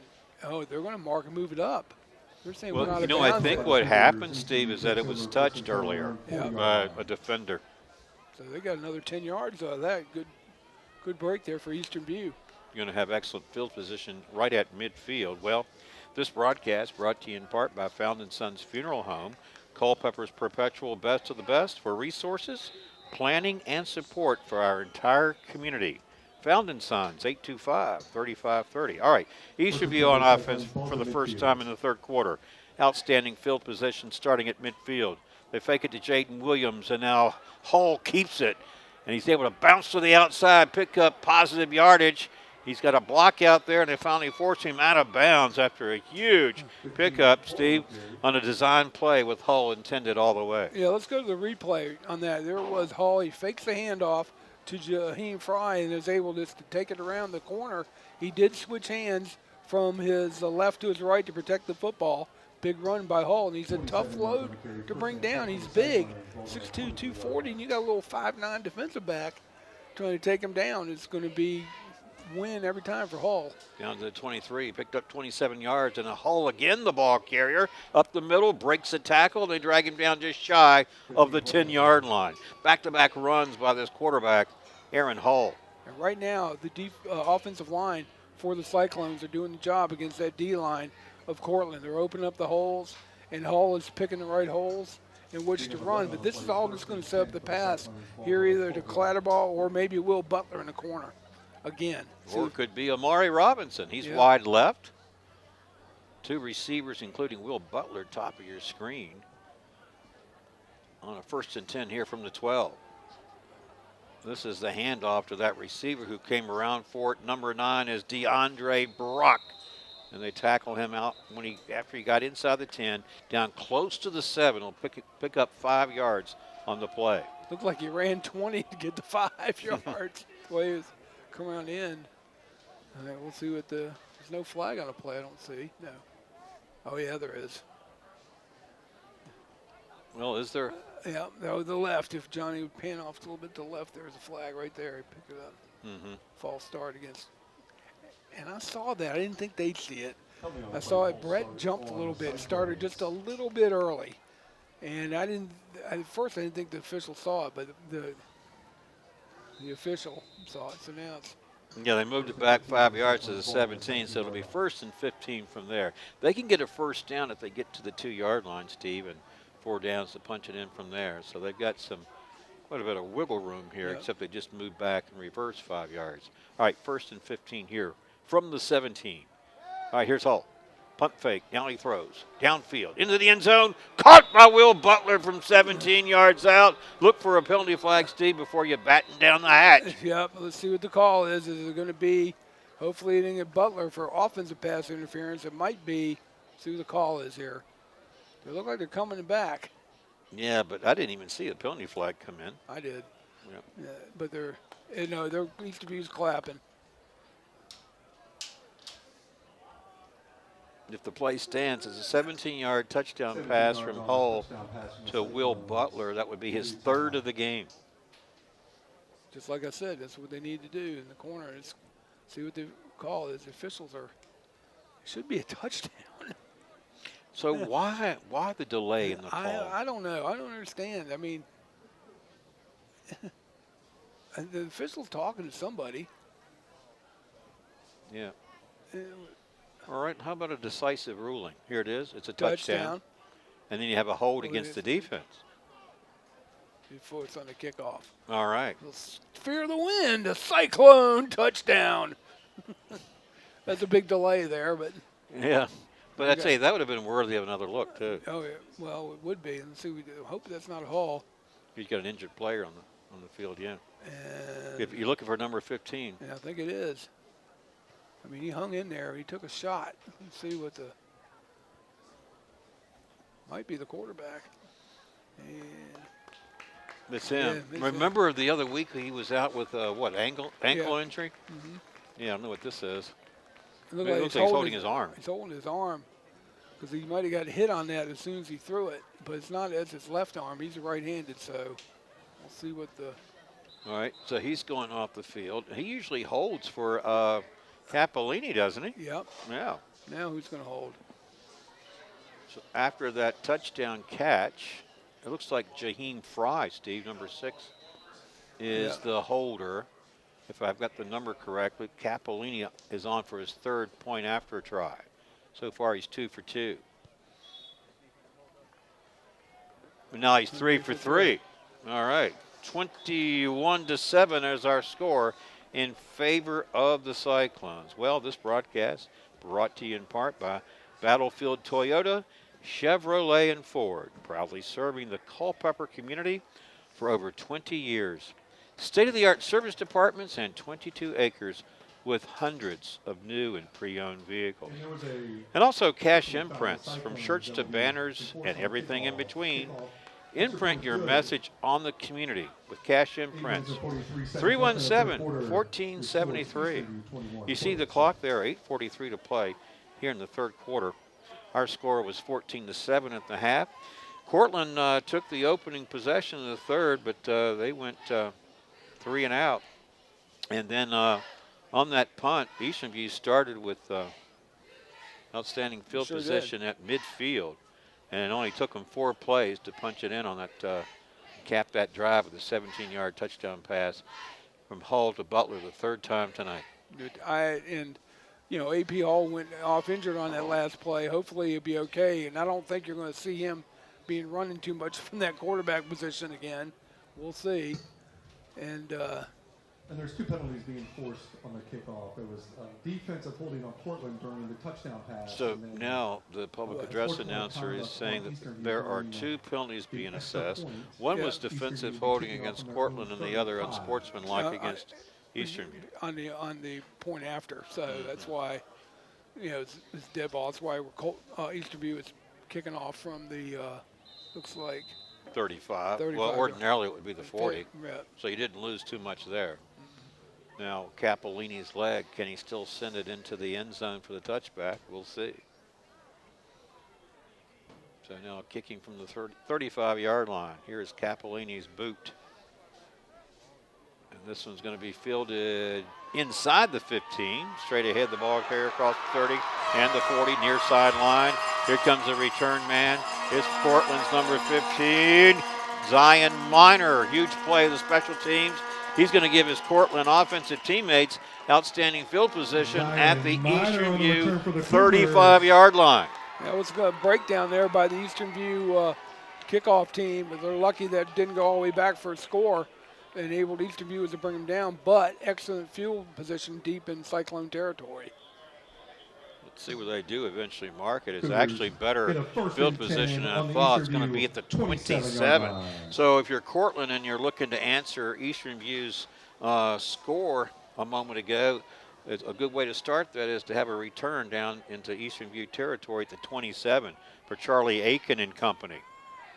We go back to the run. This is Marcus LaRue. He bounced off that first defender, and then he powered his way forward shy of the 25. Cyclones indicate they got the ball in a fumble. And they're saying it's down by contact. Down at the 23. 2nd and 4 for the Cougars. Balls on the 21 line. Make it 21 rather. Picked up 6. It's 2nd and 4. See if Eastern View can keep them out of the end zone here. They're going to have to, like I said, play tough-nosed defense, and Courtland likes to run that thing right up in the middle. All right. But here's where they like to also run a little pass play to the running back on the outside. So see what. All right, on 2nd and 4 from the 21. Here's Charlie Aiken. Rolls to his left. Looks downfield. Got a receiver out there, can't catch it. He was near the sideline and intended for number 23, Laquan Chu, brings up 3rd and 4. Well, this broadcast brought to you in part by UVA Health. Culpeper Medical Center is here to care for you and your loved ones at our quality primary and specialty care locations right here in our community. Learn more at uvahealth.com. Also, CFC Farm and Home Center, the service, knowledge, and products you need for your farm, home, pets, livestock, and equine since 1932. That is CFC Farm and Home Center. And the player being attended to there is Eastern View's number 10, Keegan Brown, who appears to be fine, back up on his feet. He had a cramp. Even in this cold weather, you can still get them. So Courtland, after that delay, will be looking at 3rd and 4 from the Eastern View 21-yard line. Cougars trailing by 14. We're in pretty good position right here to answer in some form. And they got to be thinking touchdown. Here comes the pressure on Aiken. He gets rid of it, and the receiver falls. And there does come a penalty flag in at this play as Jamison Aiken, the intended receiver, went to the ground. Yeah, and that was a real late flag. They said that the Eastern View Cyclone ran over him, but I thought he slipped, and it's going to be pass interference against the Cyclones, so now it's going to be a 15-yard penalty. Big 3rd down. I'm marking it off right now, and going to put the ball down at the 12-yard line. It's a holding. Holding's the call. It's holding, so it's only a 5-yard penalty, but it's automatic 1st down. That penalty pushes the Cougars up to the 11-yard line. Up to the 11. Courtland First down. So here Courtland's in position First and 10 on the 11 with a yard line. 1st and 10 at the Eastern View 11. And Charlie Aiken, the quarterback, under center. And he's got Marcus LaRue behind him. And Aiken falls down, but he's able to hand off to LaRue. And LaRue runs into a wall of white jerseys, and they stop it for no gain on the play. He's got No the gain on the play. football. Second and 10. But they don't have 11 possession according yard to the line. official. Let me ask you this, Mark. That was defensive holding. Was that a 5-yard or 10-yard penalty? I think it was 10 because the line of scrimmage was at 21, and they moved it to the 11. No, I thought it was 5. As much to be the pros, just 5-yard. All right, 2nd and 10 coming up now from the 11-yard line. You can see the clock running here, approaching that midway mark of this 3rd quarter. And Courtland trailing by 2 scores. Now Aiken's going to roll to his left. Here comes a little bit of pressure. He dumps it off out there and taking a big hit from Jaheim Fry, I believe it was, on the receiver, Justin Aponte. Fry making the big hit. Aiken's pass 3rd complete down coming up. Big 3rd down here play for the Cyclones. to Justin Aponte. And ball at, what, the 8? Yep. Can they get a 1st down? Yeah, they can get, they get if they get to the 1. Because remember, the line of scrimmage Yeah. was the 11. Right. And now they have it at the 7. Gain of 4 of the play. Third Picked and up 6. 4, 3rd and Ball on the 6 7-yard right line. here. See if Easterview can sit there and get a big play here on defense. Again, 3rd and 6 now for the Cougars from the Cyclone 7. Aiken this time rolls to his right. Now he's going to throw to the end zone, incomplete. Pretty good coverage out there. Jaheim Fry defending. All right, going to bring up 4th down now and 6 from the 7. And before they make the call, let me tell you this broadcast brought to you in part by K&M Lawn, Garden, and Arborist Supplies. Now located directly across Highway 29 from Eastern View High School. K&M, from grass to trees, they aim to please. 825-8371. Now, let's see if Chris Salazar is out there. He's the kicker. And he is. Number 31, Salazar, and the holder is Charlie Aiken. Looks like the spot's going to be the 13. 23-yard field goal attempt coming up now for Salazar. Watch for the fake. The snap, the hold. Salazar's kick is up. It's certainly long enough, and it is good. And that, how many, And we said the spot was the 13, Steve. Yeah. Good. So a 23-yard field goal 5 by minutes and 48 Chris seconds left in the third Salazar quarter. The score is Easterview with 21, 5:48 remaining in the 3rd quarter, and that makes our game 21-10. Well, see, this is sort of my thinking that if you're Courtland, you got to come away with something, and Yeah. they did. Well, that, you're right on there. It's just now see what if Eastview can match that score. It's good to let them into a field goal instead of a touchdown. And the reason I question it is because you're still down 11 points, so you still need 2 scores in order to take the lead. But really, Whereas if you were get the touchdown, you only been 1 possession down. but they were looking at a 4th and 6. Yeah, but hey, you're down 21-7. You got to call big time players and make the big time plays, and that's what you should have. I just question why they went the field goal.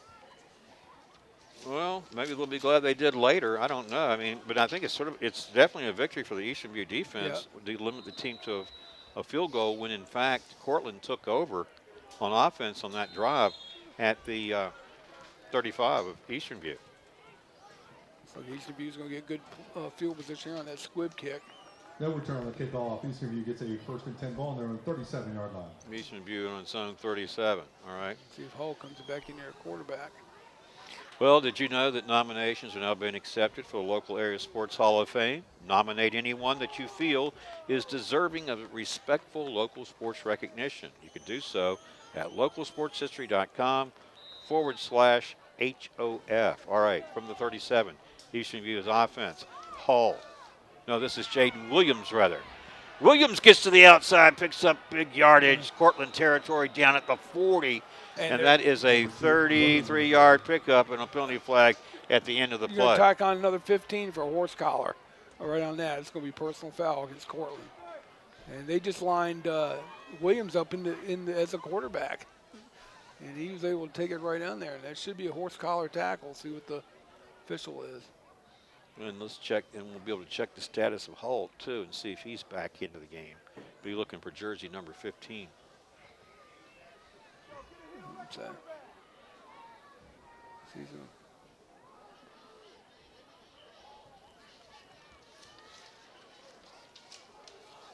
It's going to be against Courtland. That's a horse collar. Yep. Penalty on the play on the Cougars, horse collar tackle. And There's number Hall. 15, Hall, is in the game. With Jaden Williams had lined up in that wildcat, direct snap to him, and he picked up 43 yards, and they tacked on the penalty. They move it down out to the, 25 of Courtland. Back to the run is Jaheim Fry. Tried the right side, got behind the block, and got inside the 20-yard line. They'll mark it to the 19. Give him 6, and it brings up 2nd and 4. I'm going to be very surprised to see Hull running the ball the rest of this game because of that hit he took on his shoulder, his left side. So we'll see. He's a tough kid, but we'll. All right, now from the, let's call it the 18 rather, 2nd and 3.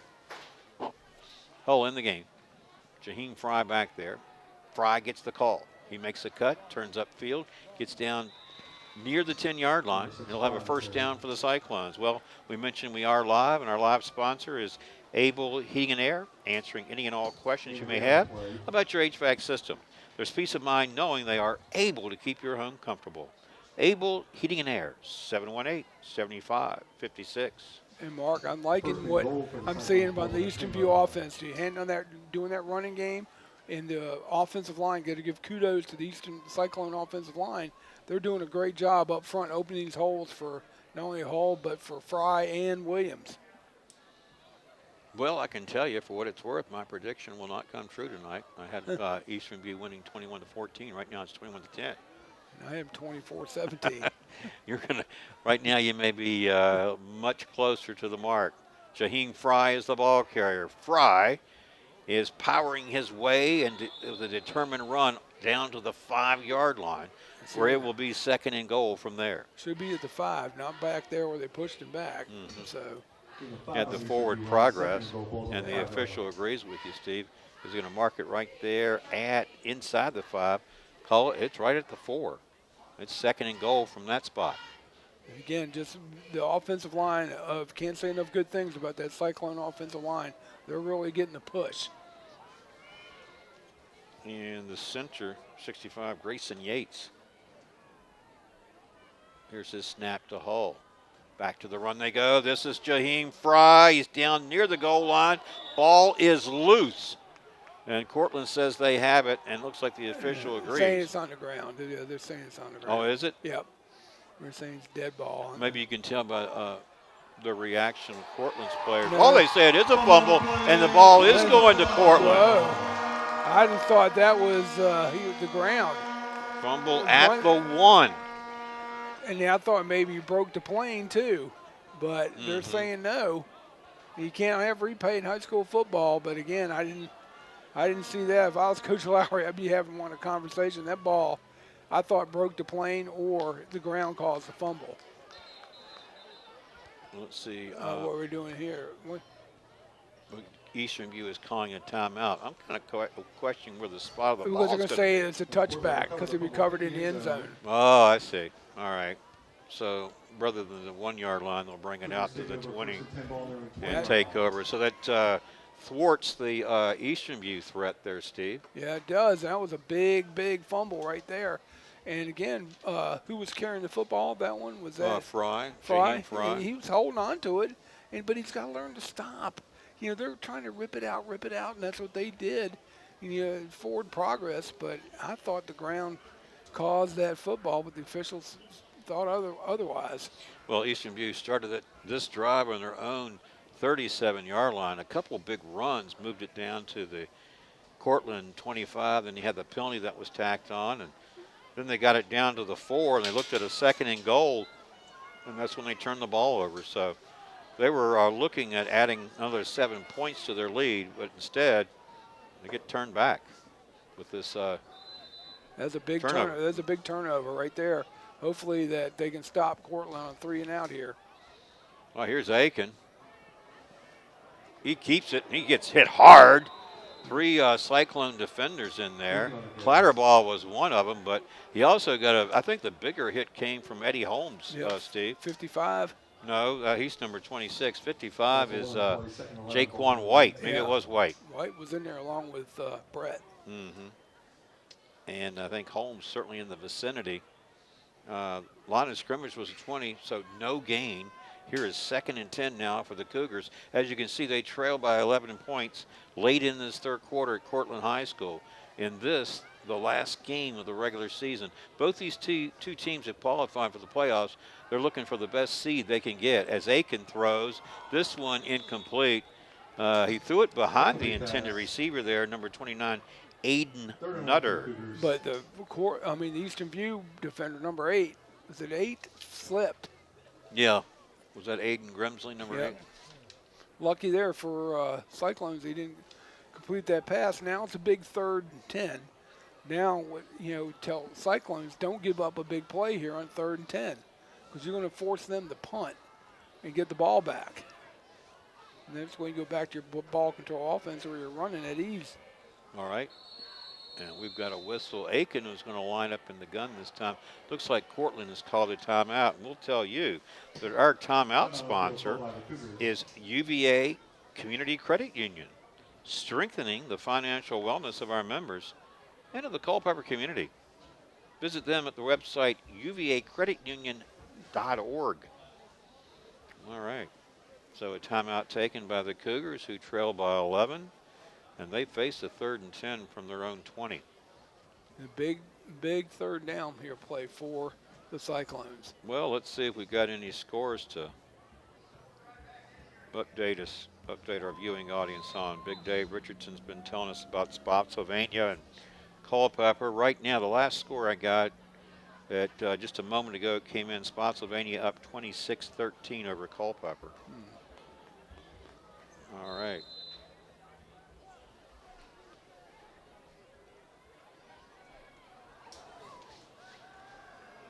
All right, here is Aiken throwing downfield. In the center of the field, this pass is caught, and then making a cut to the outside and being tackled shy of the 40-yard line was Keelan Perry, number 8. And, Mark, let's go to the replay on that. Again, we've been saying don't give up the big 3rd down play, and there he is. And the Courtland's passer doesn't look like he's very big, throwing it very well. But he did, and flag on the play. Looks like I'd be bringing it back, though. Scrap the replay. Yeah, scrap the replay on that one. Well, Keelan Perry had moved the ball down to about the Eastern View 40, but they are bringing it back for a reason not known to me because I didn't see the flag come down. Man in the white hat should give us a call here in just a moment. Be holding against them. Here it comes. Dead ball foul, if I can read his lips. That's the extent of what I picked up. Here it comes here. Personal foul against Courtland. But it's first down Courtland. Let's see where they spot it, though, after all that. Yeah, it was again, though, but, each of you gave up that big pass play right in the middle of the field on 3rd and 10, but it was a personal foul after the at the end of the play. Yeah. So it looks like they're going to mark it down at about the 43 of Courtland now. There it is. Courtland first down. Well, that was sort of odd. It was a big play, but then it was negated some. But then Courtland keeps it, and Courtland gets a first down, and here we go again. This time from the 43 of Courtland.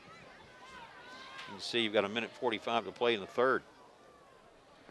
As Aiken moves to his right, throws, got a receiver at the 45-yard line, tackled there.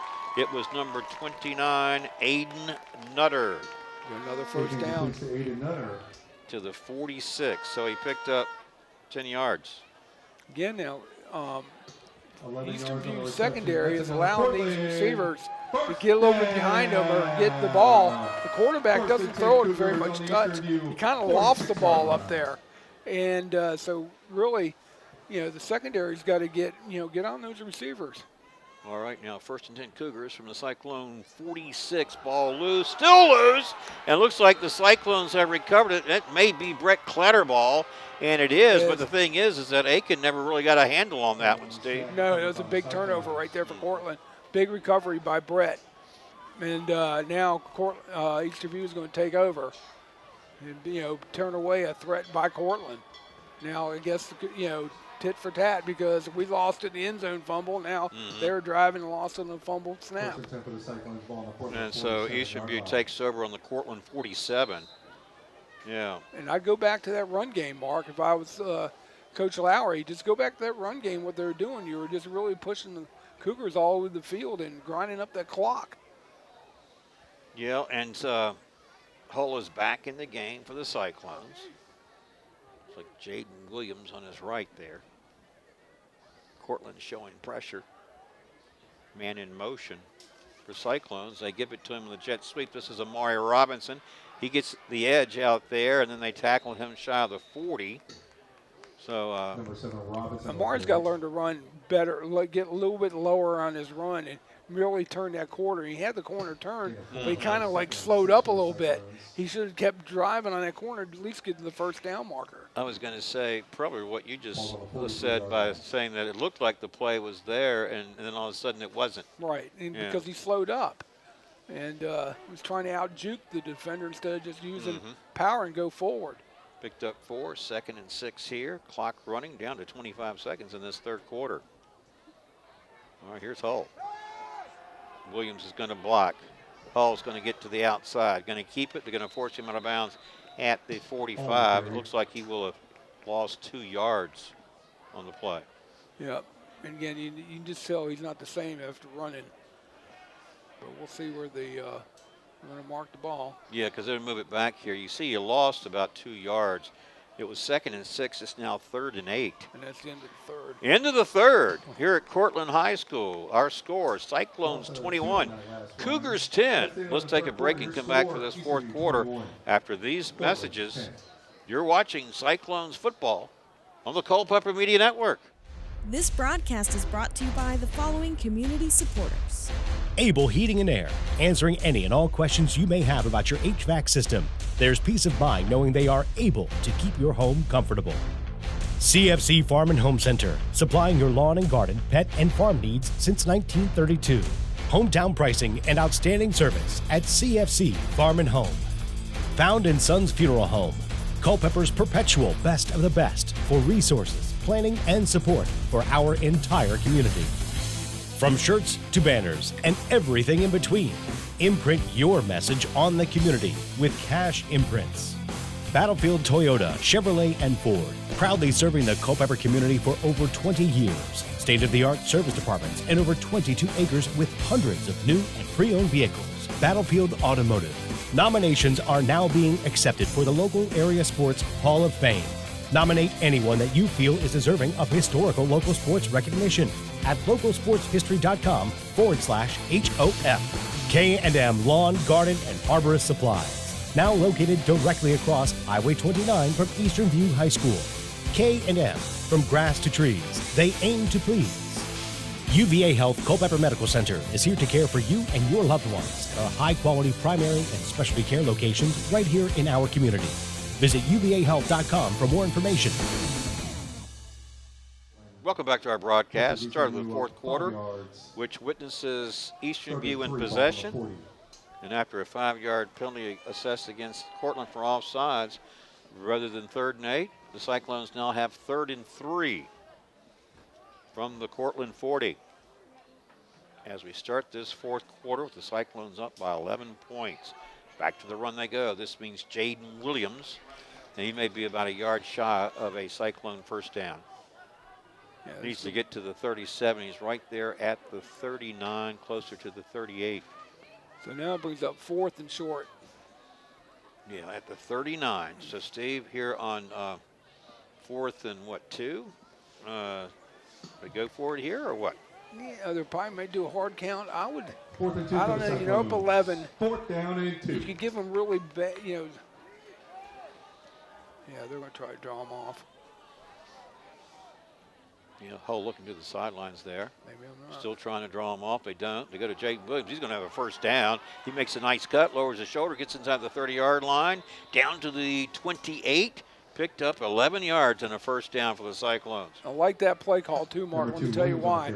Because Courtland even thought that after, Hull kind of lifted up back to the sideline, thought they were going to try to draw him off, and they were kind of lackadaisical, and then they hit him right up there with Jaden Williams. They were able to pick up big yardage. Good play. Go ahead and get out your 50-50 He did too. He picked up tonight's winner 11. Just over $50. First and 10 now. Cyclones at the Cougars 28. Looking to extend their lead. They're up by 11. Aaron Hall, the quarterback, has got Jaden Williams to his right. Will Butler, receiver, lined up, bottom of your screen. Williams, a little iffy on the exchange, brings it in, though.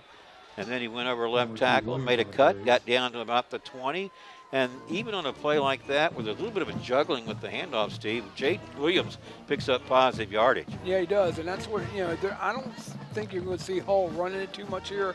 Fourth quarter, he's got banged up, in that play right early in the third. So I think right now you're going to see him throw it or going to be handing it off. So let's see what's going to happen here. Now it's empty backfield, so this is going to be interesting. Second down and 1. They load up the left side with 3 receivers for Hull. You see Clatterball, more of that H-back position there. 3 receivers are left, and Clatterball is going to block for Hull, who stiff arms the defender, and they force him out of bounds at the 15.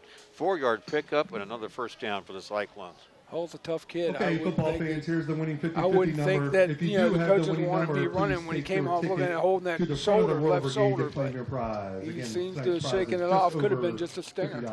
Broadcast brought to you by Found & Sons Funeral Home, Culpeper's Perpetual Best of the Best. For resources, planning and support for our entire community, Found & Sons at 825-3530. And Battlefield Toyota, Chevrolet, and Ford, proudly serving the Culpeper community for over 20 years. State-of-the-art service departments and 22 acres with hundreds of new and pre-owned vehicles. That's Battlefield.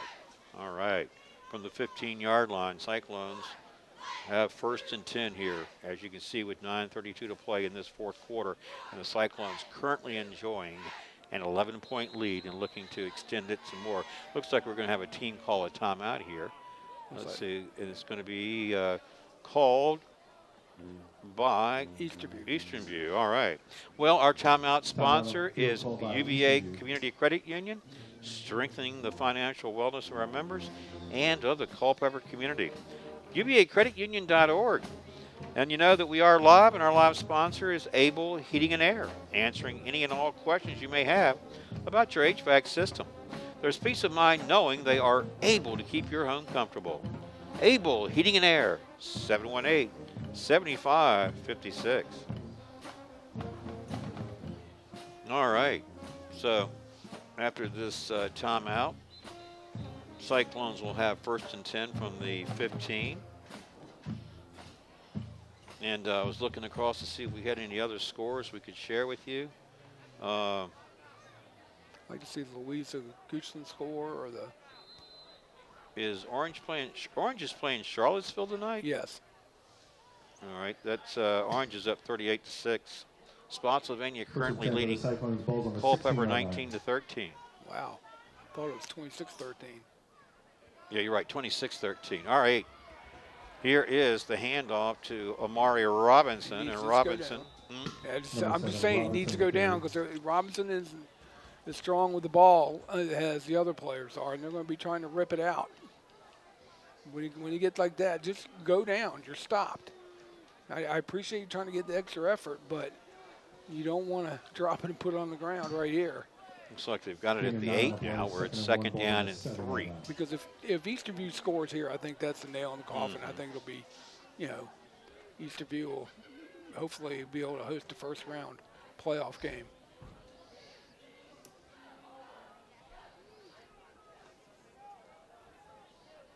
All right, here's Hull. Sort of this pistol formation with Williams behind him. Williams, the ball carrier. Williams over the right side and diving toward the end zone. Number He isn't quite in there. He's going to be just a little bit shy. Yep, just a little bit. Now, Gain of 6 on the this is play. where I like to First see and goal, ball to offensive, the 1-yard quarterback line. get up under center, hike the ball as big as Aaron Hall is. He can just fall over the line. But let's see what they do here. Well, they've got four shots at it here, Steve. Yeah. First and goal from the 1, Yep. but not under center. Clatterball. Let's see who they snap it to. They snap it to Clatterball. Clatterball's in from 1 yard out. Fear the wind. It's a Cyclone touchdown. So interesting. Is there a flag down? Nope. Okay. Oh, yeah, there there is is. one. Run by the Cyclones. Flag on the play. Uh-oh. Probably See could what- be a false start. Are they picking it up or what?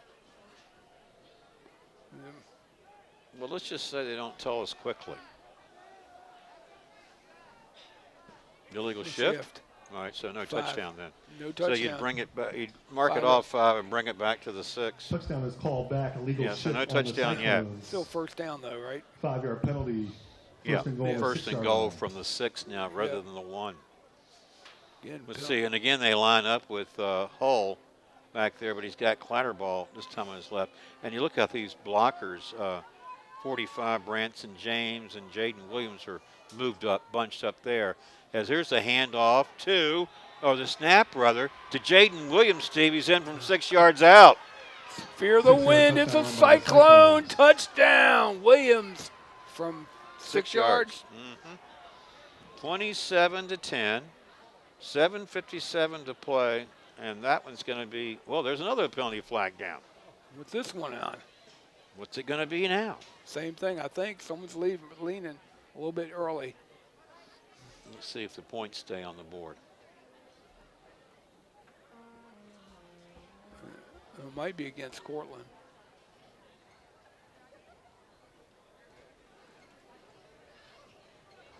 They don't seem to be, I don't know what these officials, I mean, lately these games, they've been held in these big. Yeah. Just very slow deliberation. Can't hear a dead ball. But the touchdown's good. So it's Penalties 27-10. on Eastern View for unsportsmanlike conduct. The touchdown will count. So Penalty they will would be assess enforced it at on the kickoff. kickoff. Again, All right, well, Braden Capolini's on for the point after, and Hull is the holder, Yeah. and the center, the snapper is Grayson Yates, number 65. It begins with Yates. It connects with Hull, and then Capolini finishes it with his point after is good. He's perfect tonight, 4 for 4.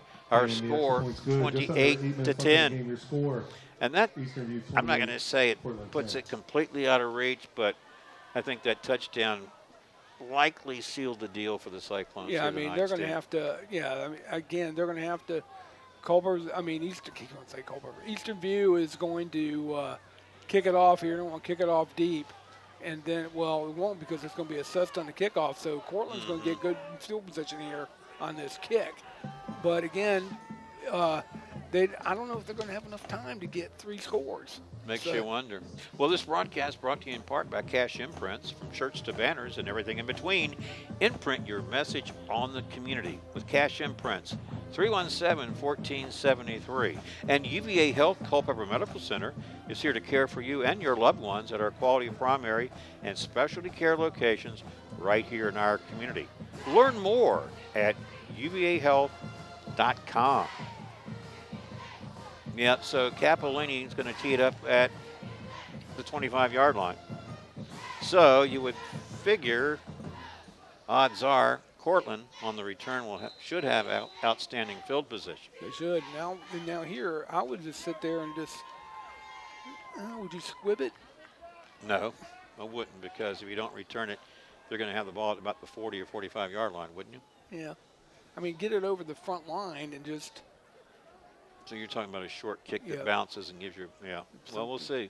Here's Capolini, and he does exactly what you said. This one's fielded at the 50, however, and tackled at the 45 was number 16 of Courtland, and that is Darian Payne. Yeah, I thought it'd go a little bit deeper than that, but again, they didn't want to give Easterview didn't want to give the Courtland running backs a chance, the chance to run it back. So. All right, well, this broadcast brought to you in part by CFC Farm and Home Center, the service, knowledge, and products you need for your farm, home, pets, livestock, and equine since 1932. That's CFC Farm and Home Center. And Courtland now back on offense. Now they trail by 18 points. And they do have excellent field position here as the Cougars take over at the Cyclone 44. Here's Charlie Aiken, short pass near side caught at the 40 and down at the 39. Was the receiver there for Courtland, number 11, and that's Jalen Lackey. And Courtland's going to go to hurry-up offense, and Easterview needs to recognize this. They need to get some pressure on that quarterback because they're not going to be really looking here to run the ball. 2nd and 5. Aiken this time moves to his right. Short pass out there. Got away from that first defender, but he drew a crowd, and the Cyclones tackle the receiver there for no gain. And that was Laquan Chu on the receiving end of that short pass play. Again, just if I was Easterview, I'd be pinning my ears back trying to get that quarterback. But that clock's going to, 37 is going to be a big, clock is going to be the big enemy here of Courtland. Lost 2, 3rd and 7 from the 41. 3 receivers to the right, 1 to the left. Aiken looks this way, then throws this way. This one is caught at the 10-yard line, and into the end zone is number 11, Jalen Lackey from 41 yards. Touchdown Cougars, makes it 28-16 with 6:45 to play in this one. Yeah, right there we go to replay. Here it is. All the Courtland quarterback did was just throw it up there, and he got behind the Easterview defender, and the guy hauled it in, and touchdown. Now this changes a little bit things. And on for the point after is number 31, Chris Salazar. Snap, the hold, the kick. Salazar's kick is up and good. 28-17. Well, that's going to be, the result is that unsportsmanlike conduct, Mark. You do that and give good teams good field position because you mouthed off or wanted to show someone up. That can't happen. And again, that hurts the team. And I know Coach Lowry will address that. But now, what do you 6:45? I would think you better expect an onside kick here from Courtland. And then Eastview, all they need is to recover it and then go back to the run game and we'll grind the clock out. Well, you were right. When you give up an unsportsmanlike penalty like that and you kick off from your 25-yard line, you know that barring a turnover that the opposing team's going to have outstanding field position on return. And this situation was certainly a case in point because Courtland started this drive, a scoring drive, on Easternview's 44. Right, now watch because of that. Now, they got to be ready. I would have hands people up front. All right, here's the kick. It is an onside kick. Let's see. This is recovered. Nicely done. Cyclone player making the recovery there was Camden Roy, number 13. So good job there by Roy, and his offensive teammates come onto the field, leading by 11 points, and they'll have excellent field position at their own 44. Yeah, and then here's where you go to your run game. Lean on your run game. It's been working for you all evening long. Your offensive line is dominating the Courtland's defensive line, and just grind out the clock. Make Courtland use their timeouts. 6:42 to play here in the fourth. Aaron Hull, the Eastern Butte quarterback, he's got 2 receivers to the left. He fakes, and now he runs. And he looks downfield. He's looking for a block, and he gets one. And he goes out of bounds at about midfield for a 6-yard pickup.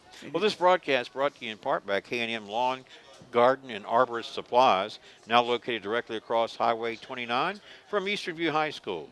K&M, from grass to trees, they aim to please. 825-8371. We'll mark it back. We're at the 50. Picked up 6, 2nd and 4. Again, you don't want to run out of bounds either. If you can help it. Once you get to just slide down, let the clock run. All right, here is Hull on 2nd and 4. Clatterball and Keegan Brown shift to the right. The receiver top of your screen is Butler. They go to the ground. Jaheim Fry, nice burst of speed through that hole left side. And he gets down to the Courtland 40. Nice pickup and another set of downs for the Eastern View Cyclones. Yep, and that's what they need to do. Just keep leaning on their run game because Courtland's defensive line, Mark, is beat up. I mean, they're tired. We can see it. And the push that the offensive line is getting is very, very good. Stick to your run game. Just got to hold on to the ball and run that clock down. Fry picked up 11 yards. Ball marked at the 39. Cyclones have 1st and 10 from that spot, and you see the clock. It's ticking. And Hull is certainly going to take his time and milk the clock to the best of his ability. Because, as you said, Steve, at this point, the clock is certainly an ally to Eastern View as they hand it off here to Jaheim Fry. He tried the right side, then he made a cut, went upfield, and got inside the 25-yard line to the 24, a pickup of 15 yards and another first down. Are you saying that you're seeing perhaps maybe a little bit of fatigue on that Courtland side of the ball? I can see it right there on the defensive line. And so now, it's like I said, the clock's going to run. I just wait and let it run. 15 yards on the play, 1st and 10. Yeah, picked up 15 yards. 1st and 10 Cyclones. They now have it at the Cougars' 24. You see the lead there of 11 points with only 5 minutes to play in this 4th quarter at Courtland High School. In this, the last game of the regular season. And it's been an entertaining one. Sure has. Touchdown passes tonight. Butler has 3 of them. Here is Hull getting loose, getting to the 10-yard line, looking for the pylon. Looks like he's there. If this play stands, it's a 24-yard touchdown run by the quarterback, Aaron Hull. Fear the wind. It's a Cyclone touchdown, and it's run by who, Mark? Aaron Hull, Good. the quarterback, number 15. He had them all fooled out there. I mean, Courtland was thinking it was going to run right up the middle, and Hull just took it in by himself right over there onto the corner. Well, I think Johnny's prediction is looking a little closer now than ours. It is. Yeah. Johnny, the savant. 30, what did you say, 33-17? 33 to, did he say 15 or something? Yeah, I think so. Yeah. But look, he's looking pretty good right now. 34 to 17. Johnny making the call as Capolini's kick is up and good, and he's been perfect tonight. And 6 for 6. So big touchdown, big answer for Easterview to answer that, Courtland touchdown and go back up now by the score of 35. Steve, I meant to say 5 of 5 for Capolini. 5 times 6 is 30, and then you add 5 extra points. So he wasn't 6 for 6, but he could be if he tried again. Yeah, but he's 5 for 5, and 35 to 16. I mean, that's a 19-point lead. Certainly puts this one. I think clearly out of reach now for the Cougars, Steve. Yeah, I do too. And like I said, it looks like the Cougars will be traveling on their first playoff game. And we could definitely be hosting a first round, just depending on where the points and what shakes out. Well, you talked about Eastern View, obviously wanting to get the win here tonight to better their chances for a higher seed, but you talked about a couple other games in action that it would be beneficial if certain teams won and certain teams lost. Let's revisit that if you don't mind. So a couple of those games include Dinwiddie and Monacan? No, Matoka. Matoka is moved up to Division 5. They used to be in our district way back when I was playing the Battlefield. They are at 7-2, and they're playing Dinwiddie 6-3, and I think it's at Matoka. And then you got Huguenot playing tonight too against Monacan, and Huguenot's been surprised. They're going to be 7 and they're coming into 6-3. So if Huguenot can hold on against Monacan, and if Dinwiddie gets beat, then Eastern View could slide into that 4th seed and host the first round. The top 4 seeds get to host the first round. Right. So our viewing audience is certainly, I think, aware that in most regions, you take the top 8 to qualify for the playoffs. Yeah. And the way it goes, 1 plays 8, 2 plays 7, 3 plays 6, and 4 and 5. Yeah. And of course, in the playoffs, you get a clean slate. You can be an 8 seed. You take on the number 1 seed. If you get the win, they're done, and you're still in. So that's where the regular season can be made irrelevant at that point. But the regular season is what really helps you with getting the Incomplete seed pass. that you Second want. and 10 for the Right. And Cougars. you want to play at home. Ball's on the You don't want to have to 29-yard do the line. traveling if you don't have to. Exactly. Incomplete pass on first down brings up 2nd and 9 for the Cougars from the 29. And Culpeper had a chance if they could beat Spotsylvania. And James Rowe is losing, and if Goochland will probably lose to Louisa, Culpeper got in. But right now they're still down to Spotsylvania. Last time we checked, with 26-13. Yeah.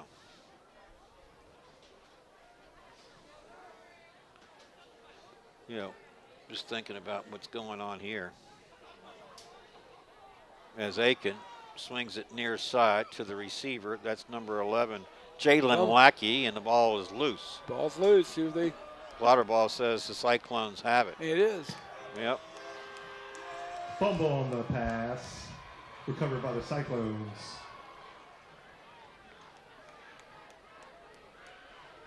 Well, that just drove the nail in the Cougars' coffin right there. Okay, I got a score in from a friend of mine who TCU says takes over third first quarter and 10 action, ball, Spotsylvania Courtland 34, Culpeper 19. Let's see what Dave is saying about that. Spotsylvania 34-19, 50 seconds remaining in the third, now over. Okay, so going into the fourth, Spotsylvania leads Culpeper 34-19. That's going to be Culpeper's going to have to show some offense here in the fourth quarter. All right, so Eastern View, after the fumble, back on offense at the Courtland 29. And they fake it to Williams. Hull keeps it and then tosses it out of bounds to avoid the sack. Incomplete pass. And Second like I 10 said, for I'm the very Cyclones. surprised that they're Ball's on allowing the him to 29-yard run. line. Given, like I said, he took that shot on his shoulder. So I would just be handing it off and let it run. We got the game. I mean, the clock's going to – you don't want to really throw it out of bounds because the Stops the clock. stops the clock. Well, Steve, did you know that nominations are now being accepted for the local area sports Hall of Fame? Nominate anyone that you feel is deserving of respectful local sports recognition at localsportshistory.com/HOF. All right. Incomplete pass. It's 2nd and 10 from the Courtland 29. Jaden Williams, ball carrier right side. And he had a crease to run through, and then he lowered his shoulder, powered his way forward down to the 15-yard line. That is a pickup of 14 yards and a Cyclone Gain of first 14 on down. the He Eastern just View runs run, hard, first and Mark. 10, ball's on Jaden the Williams is 15-yard right line. up there. And again, you see the defensive line, Courtland, just being pushed right off the ball. And like I said, just stick with the run game here and just let that clock run. Well, you said earlier that you thought that the advantage at the line of scrimmage belonged to the Cyclones with their offensive line. Yep. They've dominated tonight. All right, now 1st and 10 Cyclones at the Cougars 15. The clock is running, and Hull is aware of that. He's going to use it. He's going to manage it. He's going to work it down to where the clock is a huge enemy of the opponent. As Jaden Williams tries it off the right side, another burst of energy straight ahead and power running gets him inside the 10 to the 9, 6 yards, 6 on the and Eastern View 2nd run, and 4 on its way. Clock's still running. Surprised Courtland didn't even use it to stop with a timeout, but I think they've capitulated and said, hey, we need to live and die another day. Well, they know they're going to make the postseason. Right. Right? Yep. Both teams will. And who did you say would be the number 1 seed right now? King George. King George, right. And King George has defeated both these two teams this season. It's Jaden Williams, the ball carrier, and they'll stop him at the 5 after a 4-yard pickup. And that should be a first down. It is. So Gain of 4 on the Eastern View run. clock start as soon as the chains get moved.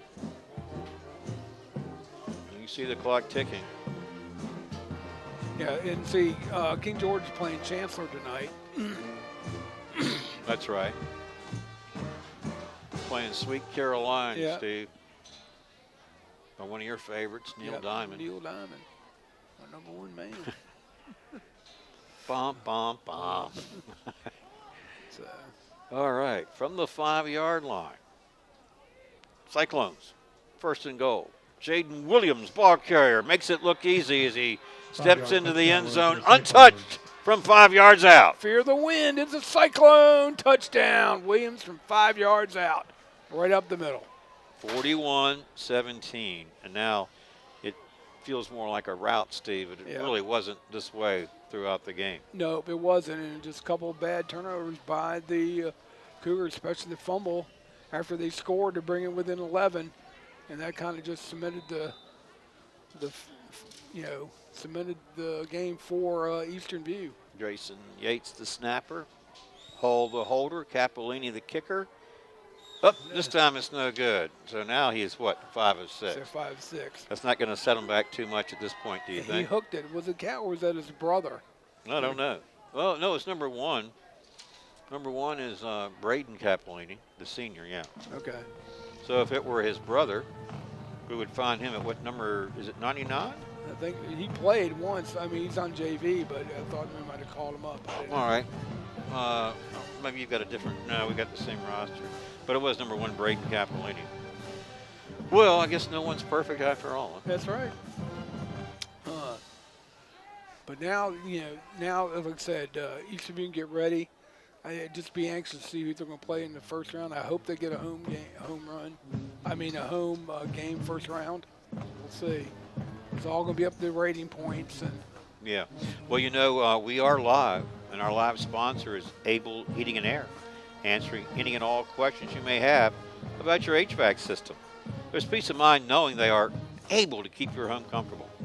Able Heating and Air, 718-75-56. See, the thing is, they can't get to King George until the regional final, and I still think that, each of you had a chance to beat King George. They just, kind of in the fourth quarter, let it get away from them a little bit. Well, I think one of the things that caused that, not to take anything away from King George, Steve, we've got a very, very fine football team. The onside kick, fielded by Courtland. I was going to say, the one thing about King George, very fine football team, but I think that really the Foxes had the advantage when some of Eastern View's key players went down injured. One of those was Hull. Please come to the press box. You're right. And then the other thing is, too, though, but also their unsung players came, their quarterback and that other receiver was able to pick up where we were kind of stacking the box against White and that Mackay White. And, the quarterback, Jack Pearson. Yeah. He's certainly thrown and his Wiggins. share. Right, Chance Wiggins. Here's the ball carrier exploding up the middle. Eastern View territory all the way down to the 30-yard line. He picked up 33 yards on that burst. Brought down by Will Butler. Yeah. So Courtland's trying to hurry up. Trying to get another score. And see, we get rating points, though, off of King George, and they win. And we're beating Courtland. They'll give good rating points. It's all going to come down and see what the final calculation is. Well, here's Aiken. He rolls to his left and he throws. This one nearly picked off by Jaheim Fry. Pass intended for number 23, Laquan Chu.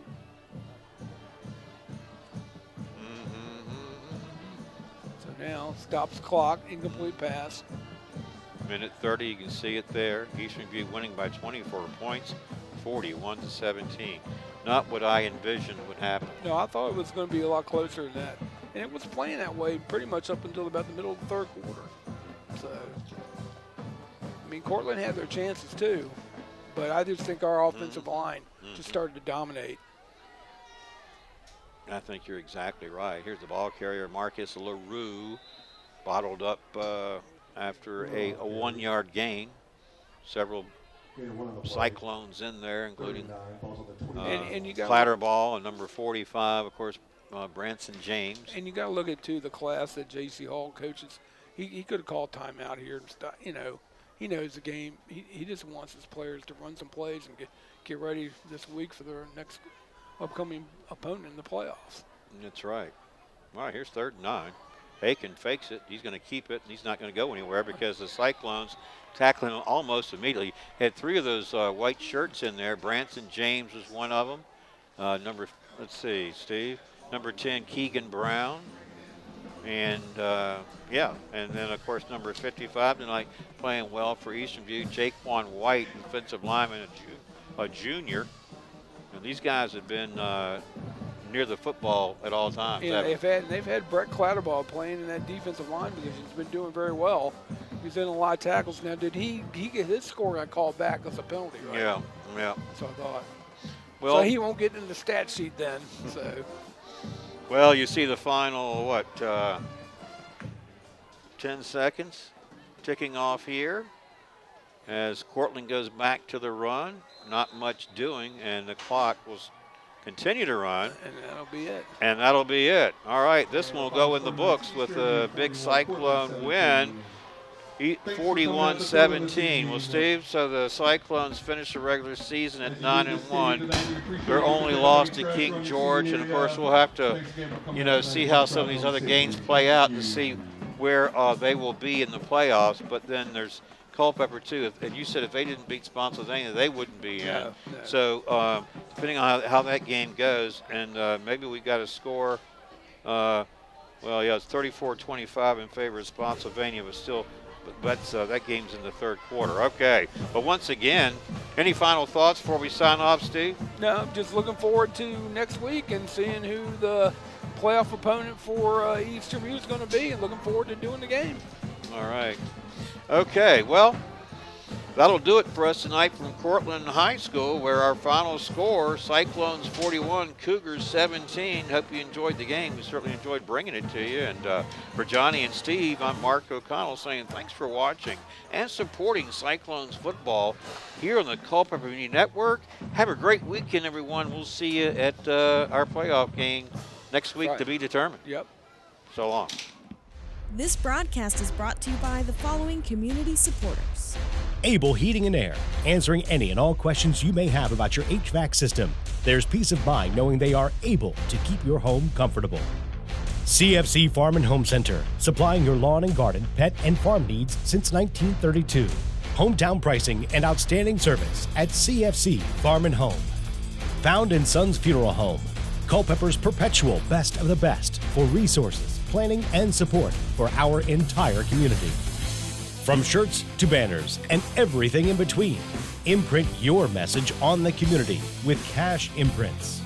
Battlefield Toyota, Chevrolet, and Ford, proudly serving the Culpeper community for over 20 years. State-of-the-art service departments and over 22 acres with hundreds of new and pre-owned vehicles. Battlefield Automotive. Nominations are now being accepted for the local area sports Hall of Fame. Nominate anyone that you feel is deserving of historical local sports recognition at localsportshistory.com/HOF. K&M Lawn, Garden, and Arborist Supplies. Now located directly across Highway 29 from Eastern View High School. K&M, from grass to trees, they aim to please. UVA Health Culpeper Medical Center is here to care for you and your loved ones at our high-quality primary and specialty care locations right here in our community. Visit uvahealth.com for more information.